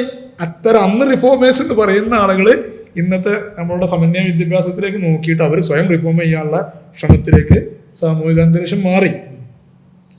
ഈ വേറൊരു വലിയ ഇഷ്യൂ ആണ് നമ്മുടെ സിസ്റ്റത്തിലൊക്കെ സ്റ്റുഡൻസ് അനുഭവിക്കുന്നതാണ് ഈ ഏജ് പ്രോബ്ലം. നമ്മൾ ഇറങ്ങുമ്പോൾ 22 വയസ്സൊക്കെ ആവും അവർ, പിന്നീട് സമൂഹത്തിൻ്റെ അടുത്ത് ഇറങ്ങുമ്പോൾ അവർ ബാക്കിയുള്ളവരെക്കാട്ടും ലാഗായിട്ടാണ് അവർ ഇറങ്ങുന്നത്. അപ്പോൾ ഇങ്ങനെ ഒരു പ്രോബ്ലത്തെ, ഇങ്ങനെ ഒരു ക്രൈസിസിനെ നമ്മളെങ്ങനെയാണ് സ്റ്റുഡൻസ് എന്നുള്ള നിലയ്ക്ക് ഞങ്ങൾക്ക് ഇത് ചെയ്യാൻ പറ്റുക? അത് ഹോസ്റ്റൽ ലൈഫുമായി ബന്ധപ്പെട്ട ഒരു സംഭവമല്ലേ. ഹോസ്റ്റൽ ലൈഫിനെ റീസ്ട്രക്ചർ ചെയ്യുന്നുണ്ടെങ്കിൽ ചെയ്യാം. എൻ്റെ അഭിപ്രായത്തിൽ ഒരു ഹോസ്റ്റൽ ലൈഫിൽ ഒരു 10 വർഷമോ 12 വർഷമോ ഒരു കുട്ടി പഠിച്ചാൽ ലിമിറ്റഡായ ലീവ് ദിനങ്ങളൊക്കെ ഉണ്ടാകുമ്പോഴൊരു കുഴപ്പം എന്താണെന്ന് വെച്ചാൽ അവൻ most of the time comfort സോണിലാണ്. സമൂഹം എങ്ങനെ പെരുമാറുന്നു, ആളുകളെ എങ്ങനെ ഇതാവുന്നു എന്നുള്ളതിനെ കുറിച്ചൊന്നും മനസ്സിലാക്കാതെ കംഫോർട്ട് സോണിലാണ്. അവൻ്റെ തന്നെ തെറ്റുകൾ തിരുത്താനുള്ള ഓഡിറ്റിംഗ് സ്പേസുകൾ അവന് കിട്ടുന്നില്ല. ഇപ്പോൾ ഒരു പബ്ലിക് സ്പേസിൽ ഒരാൾ അവനോട് ദേഷ്യം പിടിക്കുന്നില്ല. അത്തരം സിറ്റുവേഷൻസ് അവന് കുറവാണ്. അതുകൊണ്ട് തന്നെ സ്വയം തിരുത്താതെ അവൻ വീണ്ടും അവൻ്റെ എല്ലാ കുറവുകളും മറച്ചു വെക്കുന്ന അവൻ്റെ ഹോസ്റ്റൽ സിസ്റ്റത്തിലേക്ക് തന്നെ വരുന്നു. ഒരു ഇല മറച്ചു വെക്കാൻ പറ്റിയ ഏറ്റവും നല്ല സ്ഥലം ഒരു കാടാണെന്ന് പറഞ്ഞ പോലെ അവൻ്റെ എല്ലാ പ്രശ്നങ്ങളും ഐബുകളൊക്കെ അണ്ടർസ്റ്റാൻഡ് ചെയ്യുന്ന, ഒളിച്ചു വെക്കുന്നൊരു കംഫോർട്ട് സോൺ പിയർ ഗ്രൂപ്പിലാണ് അങ്ങനെ നിൽക്കുന്നത്. അങ്ങനെ ഒരു 10-12 കൊല്ലം നിന്ന് കഴിയുമ്പോൾ കാര്യമായൊരു ഇടപെടലില്ലെങ്കിൽ അവനൊരു പക്ഷേ സോഷ്യൽ ലൈഫിൽ നിന്നും പിന്നോട്ടടിക്കാനുള്ള സാധ്യത ഉണ്ട്. അങ്ങനെ പിന്നോട്ടടിച്ച ചില ആളുകളൊക്കെ ഉണ്ട്. അപ്പോൾ അതിനെയും കൂടെ പരിഹരിക്കുന്ന രീതിയിലുള്ള റീസ്ട്രക്ചറിങ്ങും ഒക്കെ പ്രസക്തമാണ്. അതിനെക്കുറിച്ചുള്ള ആലോചനകൾ പ്രസക്തമാണെന്നാണ് ഞാൻ മനസ്സിലാക്കുന്നത്. ഈ മൊത്തത്തിൽ മുസ്ലിം കമ്മ്യൂണിറ്റിയിലുള്ള ആൾക്കാരൊക്കെ കൂടുതൽ ഇൻട്രോവേർട്ട് ആവാൻ കാരണം ഇതൊക്കെ ആയിരിക്കും? അങ്ങനല്ല, അങ്ങനെ ഒരു തിയറി ഇല്ലല്ലോ. ഇൻട്രോവേർട്ട് ഇപ്പോൾ ഒന്നെന്താ വെച്ചാൽ ഇപ്പോൾ സമൂഹത്തിൽ കുറേ പ്രശ്നങ്ങളായിരിക്കും. നമ്മളുടെ ഇതിനും ഇമേജിനും അപ്പുറമുള്ള കുറേ വേൾഡാണ് നടന്നുകൊണ്ടിരിക്കുന്നത്. ഉദാഹരണത്തിന് ഇപ്പോൾ ഒരു കല്യാണ സദസ്സ് നമുക്ക് ചിലപ്പോൾ എന്താവില്ല, പോകാൻ തോന്നൂല. അവിടുത്തെ അത് തിരുത്താനും കഴിയൂല. അപ്പോൾ അങ്ങനത്തെ ഒരു കേസ് കൂടി നമ്മളെ മനസ്സിലുണ്ട്. ഇപ്പോൾ ഞാനൊക്കെ ചെറുപ്പത്തിൽ ഇതേപോലെ ഈ പൊതു ഇതിലൂടെ ഇടപെടുന്നത് കുറേ ഇതാകാൻ കാരണം വെച്ചാൽ അവിടുത്തെ രീതികളും കാര്യങ്ങളും നമ്മളുടെ ലെവലിന് അപ്പുറമാണ് അന്ന് തന്നെ ഉള്ളത്. അപ്പം നമ്മൾ സ്വാഭാവികമായിട്ടും ഇങ്ങനെ ഉൾവലിക്കും. പക്ഷെ അത് ഗ്രാജുവേറ്റ് ആവുന്നതോടെ മാറുന്നുണ്ട്. ഇപ്പോൾ സ്റ്റുഡൻറ് ലൈഫിലുള്ള രീതിയിലല്ല, ഗ്രാജുവേറ്റ്സ് ആകുമ്പോൾ അത് മാറുന്നുണ്ട്. ഇത്ര ഇൻട്രോവേർട്ടായ ആളുകൾ ഒരു സ്ഥാപനം, അത്ഭുതമാണ്. ചില ആളുകൾ ഗ്രാജുവേറ്റായി ആ വർഷം പ്രിൻസിപ്പളായിട്ട് നിയമിക്കപ്പെടും. അവരത് വളരെ മനോഹരമായിട്ട് ഇപ്പം ഉണ്ട്. അന്ന് ഫസ്റ്റത്തെ വർഷം പ്രിൻസിപ്പളായിട്ട് 10-15 വർഷം അവർ ആ പ്രിൻസിപ്പൽഷിപ്പ് വളരെ സക്സസ്ഫുള്ളായി കൊണ്ടു നടക്കുന്ന ആളുകളുണ്ട്. അപ്പോൾ അത് അധികവും എന്താ വെച്ചാൽ ഗ്രാജുവേറ്റ്സായി പെട്ടെന്ന് അത് ടേക്ക് ഓവർ ചെയ്യാൻ പറ്റുന്നുണ്ട് പല ആളുകൾക്കും. സമന്വയ വിദ്യാഭ്യാസം ഇപ്പോൾ നമ്മൾ നോക്കുമ്പോൾ ശരിക്കും പറഞ്ഞാൽ ഭയങ്കര സക്സസ്ഫുൾ ആയിട്ടാണ് ഇപ്പോൾ റൺ ചെയ്തുകൊണ്ടിരിക്കുന്നത്. അപ്പോൾ ഇനിയുള്ള ചാലഞ്ചുകൾ എന്തായിരിക്കും സമന്വയ വിദ്യാഭ്യാസത്തിന് വരാൻ സാധ്യതയുള്ളത്? അല്ല, സക്സസ് എന്ന് പറഞ്ഞാൽ എല്ലാം കൊണ്ടും സക്സസ് അല്ല. സക്സസ് നല്ലൊരു 100% സക്സസ് നമുക്ക് അവകാശപ്പെടാൻ പറ്റൂല. പല ഷോർട്ട് കമ്മിങ്സുകളും ഉണ്ട്. ഇപ്പോൾ പ്രധാനമായിട്ട് തന്നെ ഇപ്പോൾ എസ്പെഷ്യലി ദാറുൽഹുദയുടെ കേസിൽ എടുക്കുകയാണെങ്കിൽ എന്താ വെച്ചാൽ നമ്മൾ ചെറിയ വിദ്യാർത്ഥികളാണ് എടുക്കുന്നത്. അപ്പോൾ അന്ന് അവർക്കൊരു ടേസ്റ്റോ അഭിരുചിയോ ഫ്യൂച്ചർ പ്ലാനൊന്നും ആയിട്ടില്ല. രക്ഷിതാക്കളുടെ താല്പര്യപ്രകാരമൊക്കെ വന്നു. പിന്നെ അവരിങ്ങനെ വരുമ്പോൾ ടെൻഷൻസ് ഒക്കെ ഉണ്ടാവും. ചില ആളുകളുടെ അഭിരുചി ഇതായിരിക്കില്ല, അല്ലെങ്കിൽ അവരുടെ ഫ്യൂച്ചർ പ്ലാൻ ഇതായിരിക്കില്ല. അപ്പോൾ ടെൻഷൻസ്, കാര്യങ്ങൾ സെറ്റിൽ ചെയ്യേണ്ട കുറേ ഇഷ്യൂസുകൾ. നമുക്ക് ഫുൾ സക്സസ് ആണല്ല. കാരണം ദാറുൽഹുദ തുടങ്ങുന്നത് തന്നെ ഒരു പരീക്ഷണം. ആ ടൈം വളരെ എന്നും റിപ്പീറ്റ് ചെയ്തിട്ടാണ്. ഞങ്ങളൊക്കെ പഠിക്കുന്ന കാലത്ത് എപ്പോഴും ഇതൊരു പരീക്ഷണമാണ്. കാരണം അന്ന് ഗ്രാജുവേറ്റ്സ് ആയിട്ടില്ല. ഈ പരീക്ഷണം എന്നത് ദാറുൽഹുദയുടെ തുടക്കമുള്ളത് കൊണ്ട് തന്നെ ഓരോ ഘട്ടത്തിലും അതുണ്ടായിക്കൊണ്ടേയിരിക്കണം. ഇപ്പോൾ നമ്മുടെ സമന്വയ വിദ്യാഭ്യാസത്തിൽ കേരളത്തിൽ നിരന്തരമായി പുതുമ വന്നുകൊണ്ടേയിരിക്കുകയാണ്. ദാറുൽഹുദയിൽ മാത്രമല്ല, എല്ലാ സംവിധാനവും പുതിയ രീതിയിൽ. ഇപ്പോൾ ഉദാഹരണത്തിന് കേരളത്തിൽ ഇപ്പോൾ കാര്യമായിട്ട് സമന്വയ വിദ്യാഭ്യാസം റിലീജിയസ് എഡ്യൂക്കേഷനിലാണ് ഫോക്കസ് ചെയ്തിട്ടാണ് നേരത്തെ തുടങ്ങിയത്. എന്നാൽ ഇപ്പം എന്തായി, ഭൗതിക വിദ്യാഭ്യാസത്തെ സമന്വയിക്കുക, ഭൗതികത്തിന് ഫോക്കസ് കൊടുത്തിട്ട് മൂല്യങ്ങൾ കുറക്കുക. അത് നേരത്തെ നമ്മൾ ചെയ്യാത്തതാണ്. പക്ഷെ ഇപ്പോൾ ഇഷ്ടംപോലെ വന്നു. ദാറുൽഹുദയും അതിനെക്കുറിച്ച് വളരെ നേരത്തെ ഡിസിഷൻ എടുത്തതാണ്. ഒരു കുഞ്ഞാപ്പാജിയുടെ പേരിലുള്ള പ്രൊഫഷണൽ ആളുകൾക്ക് പഠിക്കാവുന്ന പെയ്ഡൊക്കെ ആയിട്ടുള്ള ഒരു സംവിധാനം വേണമെന്ന് നേരത്തെ ഡിസിഷൻ എടുത്തതാണ്. അതിൻ്റെ റിയലൈസേഷനിലേക്ക് എത്തിയിട്ടില്ല. പക്ഷെ അപ്പം അങ്ങനെ ഇതൊരു ഫുൾ കംപ്ലീറ്റ്ലി ഇനി ചാപ്റ്റർ ക്ലോസ് ചെയ്യാൻ പറ്റുന്ന ഒരു സാധനമല്ല, നിരന്തരമായി അപ്ഡേറ്റ് ചെയ്തുകൊണ്ടിരിക്കുന്ന വെല്ലുവിളികളുള്ള ഒരു മേഖല തന്നെയാണ്. ഈ തിയററ്റിക്കലി ശരിക്കും പറഞ്ഞാൽ ദാറുലൊക്കെ അധികം എന്താ പറയുക, സോഷ്യൽ സയൻസ് തിയറി ബേസിസിലുള്ള സാധനങ്ങളാണ് കൂടുതൽ നമ്മൾ എൻഗേജ്ഡ് ആയിട്ടുള്ള ഭൗതികത്തിൽ. അപ്പോൾ ഈ സോഷ്യൽ സയൻസിന് അപ്പുറത്തും ഭൗതികമായിട്ടുള്ള അപ്ലിക്കേഷൻ ലെവലിൽ കുറേ സാധനങ്ങളുണ്ട്. ഉദാഹരണത്തിന് സയൻസ് പോലത്തെ സ്ട്രീമുകൾ ഇപ്പോഴും നമ്മൾ എന്തായിട്ടില്ല, എക്സ്പ്ലോർ ചെയ്തിട്ടില്ല. അപ്പോൾ സമന്വയ വിദ്യാഭ്യാസത്തിൽ ഇനിയുള്ള ഒരു ഡെവലപ്മെൻറ്റിൽ നമുക്ക് സയൻസ് അങ്ങനത്തെ സ്ട്രീമുകളൊക്കെ പുതിയതായിട്ട് നമുക്ക് വൈകാതെ ഇനി വരാൻ പോകുന്നതാണ്. അതിൻ്റെ ഇതിപ്പോ ഒരു ക്രൈസിസ് എന്താണെന്ന് വെച്ചാല് നമുക്ക് ഇതിന്റെ റിസോഴ്സിന്റെ ക്രൈസിസ് ആണ്. ഫണ്ട് നമുക്ക് കമ്മ്യൂണിറ്റി ഫണ്ട് ചെയ്തിട്ട് വേണം പല കാര്യങ്ങൾ ചെയ്യാൻ. പിന്നെ ലീഗൽ ലിമിറ്റേഷൻസുകൾ, ഇങ്ങനെയുള്ള കുറേ സാധനങ്ങൾ കൊണ്ട്. അപ്പോൾ ദാർൽഹുദ തുടങ്ങിയപ്പോൾ ഇപ്പോൾ നമുക്ക് ടാറ്റ ഇൻസ്റ്റിറ്റ്യൂട്ടിനോട് നിങ്ങൾ എന്തുകൊണ്ട് മെഡിക്കൽ സയൻസ് തുടങ്ങുന്നില്ല എന്ന് ചോദ്യം പ്രസക്തമല്ലല്ലോ. അല്ലെങ്കിൽ IIT-കൾ, IIM-കൾ, അപ്പോൾ എല്ലാവരും ഒരു സോഷ്യൽ ഗ്യാപ്പ് കണ്ടിട്ടാണ് അവിടെ എസ്റ്റാബ്ലിഷ് ചെയ്തിട്ടുള്ളത്, അവരവരുടേതായ പേർപ്പസ്. അപ്പോൾ ദാർൽഹുദ ശരിക്കും ഉണ്ടാക്കിയിട്ടുള്ളത് കമ്മ്യൂണിറ്റിനോട് എൻഗേജ് ചെയ്യുന്ന ഇസ്ലാമിക് എഡ്യൂക്കേഷൻ, സ്കോളർഷിപ്പ്, ഉലമാക്കൾ, വറസത്തുൽ അംബിയാ, ഇങ്ങനെയുള്ളൊരു മേഖലയിലാണ് പ്രൈമറി ഇത് ഉണ്ടാക്കിയിട്ടുള്ളത്. ഞാൻ നേരത്തെ പറഞ്ഞതുപോലെ 10ാം വയസ്സിൽ നമ്മൾ എടുക്കായതുകൊണ്ട് എല്ലാവരും ഇതിൽ പാഷനുള്ള ആളുകളായിക്കൊള്ളുന്നില്ല. അതുകൊണ്ടാണ് നമ്മൾ ഈ അടുത്ത കാലത്ത് എന്തായി വൈവിധ്യം കൊണ്ടുവന്നത്. പ്രൊഫഷണൽ മേഖലയിലുള്ള കുറേ കോഴ്സുകളൊക്കെ ദാറുലയിൽ ഇപ്പോൾ അതിന് പ്രാധാന്യം കൊടുക്കുന്ന അല്ലെങ്കിൽ പ്രോത്സാഹിപ്പിക്കുന്ന രീതിയിലുള്ള ചില കോഴ്സുകളൊക്കെ നമ്മൾ ഇൻട്രൊഡ്യൂസ് ചെയ്തു. ഇനിയും ഇത് മുന്നോട്ട് പോകേണ്ടത് തന്നെയാണ്. ഇനിയിപ്പോൾ ദാറുലക്ക് അല്ലെങ്കിൽ ദാറുല ഗ്രാജുവേറ്റ്സുകളോ മറ്റുള്ള ആളുകളോ ചെയ്യേണ്ട ഉത്തരവാദിത്തങ്ങളാണ് പല ഉദവികളും ചെയ്തുകൊണ്ടിരിക്കുന്നുണ്ട്. കുറേ നമ്മളെ മൊയ്ൻ ഉദവീൻ അടക്കമുള്ള പല ആളുകളും ഈ മേഖല, എഡ്യൂക്കേഷൻ മേഖലയിൽ പുതിയ പുതിയ രീതികൾ, സംഭാവനകൾ എല്ലാം ദാറുല ചെയ്യുക എന്ന് നമുക്ക് പറയാൻ പറ്റില്ല. ഇപ്പോൾ ഉദാഹരണത്തിന് ഇപ്പോൾ പട്ടിക്കാട് ജാമിയ നൂരിയ വന്നപ്പോൾ അവിടുത്തെ ഗ്രാജുവേറ്റ്സ് ആണ് ദാറുലർക്കുള്ള കുറേ കാര്യങ്ങൾ ഇപ്പോൾ അവരൊക്കെ ഉണ്ടാക്കിയത്. ഇപ്പോൾ ഇനി ഉദവികൾ അല്ലെങ്കിൽ ഇവിടെയുള്ള സമന്വയ ബിരുദധാരിയിൽ നിന്നായ ഗ്രാജുവേറ്റ്സുകൾ പുതിയ കാര്യങ്ങൾ ചെയ്യും, ഉണ്ടാകണം. അതുണ്ടാവും, സ്വാഭാവികമായിട്ടും ആവുമേ. അതിനുള്ളൊരു സമയം എടുക്കുന്നേ ഉള്ളൂ. ഇപ്പം നമ്മുടെ പേഴ്സണൽ ലൈഫിലൊക്കെ സമന്വയ വിദ്യാഭ്യാസം ഉണ്ടാക്കി തരുന്ന ഒരു ആത്മാഭിമാനം. ഇപ്പോൾ ഞാൻ ചെറിയ കുട്ടിയാകുമ്പോൾ നമ്മുടെ ഉള്ളിൽ ഈ സംഭവമുണ്ട്, ഈ ഇൻഫീരിയോറിറ്റി, ഈ ഉസ്താദാവുക എന്നുള്ളൊരു, ഉസ്താദ് എന്നല്ല മൂല്യരുട്ടി ആവുക എന്നുള്ള അതിൻ്റെ ഒരു സംഭവം. അതിനെ ഞാൻ മറികടന്നത് എങ്ങനെയാണെന്ന് വെച്ചാൽ, നാട്ടിൽ പോകുമ്പോൾ പെരിന്തൽമണ്ണ ബസ് സ്റ്റാൻഡിൽ ഇറങ്ങിയിട്ട് അവിടെ പഴയ മീൻ മാർക്കറ്റിൻ്റെ അവിടെ ഇങ്ങനെ പുസ്തകങ്ങൾ വിൽക്കുന്ന സ്ഥലമുണ്ട്. അവിടെ പോയിട്ട് Frontline, the Week, Outlook, Tehelka, അങ്ങനത്തെ കുറച്ച് സാധനങ്ങൾ ഞാൻ വാങ്ങിയിട്ട് ഞാൻ തൊപ്പി ഊരൂല. ഞാൻ ബസ്സിൽ തൊപ്പി ഇട്ടിട്ട് ഞാനത് മനഃപൂർവ്വം മുഴുവൻ മനസ്സിലാവുന്നില്ല. ഞാനന്ന് 6-7 ക്ലാസ്സിലാണ്. പക്ഷെ എനിക്ക് വാശിയായിരുന്നു. പക്ഷെ കുറേ എനിക്ക് മനസ്സിലാവും. അത്യാവശ്യം നമ്മൾ പഠിച്ചു വരുന്നതാണല്ലോ. അത് മനസ്സിലായ ത്രില്ലിൽ ഞാൻ സ്വയം മറന്നിരിക്കും. അപ്പോൾ എന്നിട്ട് വീട്ടിലേക്ക് കൊണ്ടുപോകുന്നു. എന്നിട്ട് അതിങ്ങനെ എൻ്റെ ടേബിളും ഇരിക്കുന്നതും പിന്നീട് ഞാൻ ഇടയ്ക്കെടുത്ത് വായിക്കുന്നതും. എന്തായാലും ബസ്സിൽ ആളുകളുടെ ഇടയിൽ ഇരുന്ന് അത് വായിക്കുക എന്ന് പറഞ്ഞാൽ എന്തോ ഒരു പ്രതിഷേധം എൻ്റെ കുഞ്ഞു മനസ്സിൽ രൂപപ്പെട്ട ഒരു പ്രതിഷേധമായിരുന്നു, ആ ഒരു ഇൻഫീരിയോറിറ്റി കോംപ്ലക്സിനെ മറികടക്കാൻ.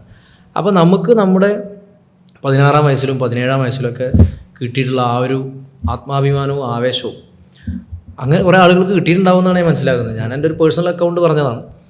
അപ്പോൾ ആ ഒരു ഫയർ വെച്ചിട്ടാണ് നമുക്ക് ഇപ്പോഴും ഈ ഫീൽഡിലൊക്കെ നിൽക്കാനും പിന്നെ വിഷയങ്ങളിൽ എൻഗേജ് ചെയ്യാനും കുട്ടികളുടെ പിന്നെ ദൈക്ഷണികമായിട്ട് കുട്ടികളോട് എൻഗേജ് ചെയ്യാനൊക്കെ ഉള്ള ഒരു ആത്മവിശ്വാസം ഉണ്ടാക്കി തന്നത്. ഇപ്പോൾ പൊതുവേ ഇവിടെ ഈ ചോദ്യം കേരളത്തിലെ പൊതുസമൂഹത്തിലുള്ള ചോദ്യം തന്നെയാണ്. ഈ ഇൻ്റഗ്രേഷൻ്റെ പുതിയ വേർഷൻസുകൾ എന്തുകൊണ്ട് വരുന്നില്ല, സയൻസ് വരുന്നില്ല എന്നുള്ളതൊക്കെ അതിനൊക്കെ ആവശ്യമാണ്. ഇപ്പം നമ്മളിത് ഫർള് കിഫായകളാണല്ലോ, അതിൽ ഒരു മേഖലയാണ് ഇപ്പോൾ ദാറുല ഏറ്റെടുത്തത്. എനിക്ക് തോന്നുന്നു നമ്മളുടെ ഈ മേഖലയിൽ തന്നെ ഇനിയും കുറേ ചെയ്യാനുണ്ട്. നമ്മൾ നേരത്തെ പറഞ്ഞ ഗ്ലോബൽ സ്കോളർ, അപ്പോൾ പുസ്തകങ്ങൾ രചിക്കുന്ന, ഗ്രന്ഥങ്ങൾ രചിക്കുന്ന, ആഗോളതലത്തിൽ ശ്രദ്ധേയമായ ഫത്വകൾ നൽകുന്ന, പണ്ഡിതോചിതമായ അഭിപ്രായങ്ങൾ പറയുന്ന ഉലമാക്കൾ, അത് നമ്മളുടെ മെയിൻ ഏരിയയാണ്. അവിടെ നമ്മളിപ്പോഴും ശരിക്കും എത്തിയിട്ടില്ല. പൊട്ടൻഷ്യൽ ഉണ്ട്, പക്ഷെ അതിനെ ലെവറേജ് ചെയ്യാൻ പറ്റുന്ന പദ്ധതികളിൽ എത്തിയിട്ടില്ല. അപ്പോൾ അവിടെ തന്നെ നമുക്ക് ഇനിയും മുന്നേറാനുണ്ട്. ഈ വൈവിധ്യവൽക്കരണം അല്ലാതെ തന്നെ അപ്പോൾ എല്ലാവരും വിചാരിച്ച സമന്വയത്തിലൊരു പെർഫെക്ഷൻ ആയി, ഇനി അല്ല, സമന്വയത്തിൽ ഇനി നമുക്ക് എത്രയോ മുന്നേറാനുണ്ട്. നോളജ് പ്രൊഡക്ഷൻ ലെവലിലേക്ക് നമ്മുടെ ഗ്രാജുവേറ്റ്സുകൾ, ക്യാമ്പസുകൾ വരുന്ന ഒരു സ്ഥിതി വരണം ശരിക്കും. അപ്പോൾ ഇന്നത്തെ സെഷൻ നമുക്ക് കൺക്ലൂഡ് ചെയ്യാം. ഏകദേശം 1.5 മണിക്കൂറോളം നമ്മളെ വളരെയധികം ഹെൽത്തി ആയ ഒരു ഡിസ്കഷനാണ് കൊണ്ടുവന്നത്. നമ്മളെ ഇന്നത്തെ എഡ്യൂക്കേഷണൽ ക്രൈസിസ്, അതോടൊപ്പം തന്നെ ഇസ്ലാമിക് ഫിലോസഫി ഓഫ് നോളജൊക്കെ വെച്ചിട്ട് ഇന്നത്തെ കമ്മ്യൂണിറ്റിക്ക് കൊടുക്കാൻ പറ്റുന്ന റെസ്പോൺസുകളൊക്കെ വളരെയധികം വിശദമായിട്ട് തന്നെ ഏറ്റവും നല്ല രീതിയിൽ തന്നെ നമുക്ക് റഷീദ് ഉസ്താദ് അതുപോലെ തന്നെ ജാബിറുൽ ഉസ്താദ് വിശദീകരിച്ച് തന്നിട്ടുണ്ട്. ആദ്യമായിട്ട് അവസാനമായിട്ടും ഈ വേദിയിലേക്ക് വന്നതിനും ഈ ഡിസ്കഷൻ നയിച്ചതിനും ഹൃദയത്തിൻ്റെ അടിത്തട്ടിൽ നിന്ന് DSCൻ്റെ ഭാഗത്തു നിന്നും എൻ്റെ ഭാഗത്തു നിന്നും നന്ദി പറഞ്ഞുകൊണ്ട് ഈ ഒരു പോഡ്കാസ്റ്റ് നമ്മളിവിടെ അവസാനിപ്പിക്കുകയാണ്. അസ്സലാമു അലൈക്കും വറഹ്മത്തുള്ളാഹി വബറകാതുഹു.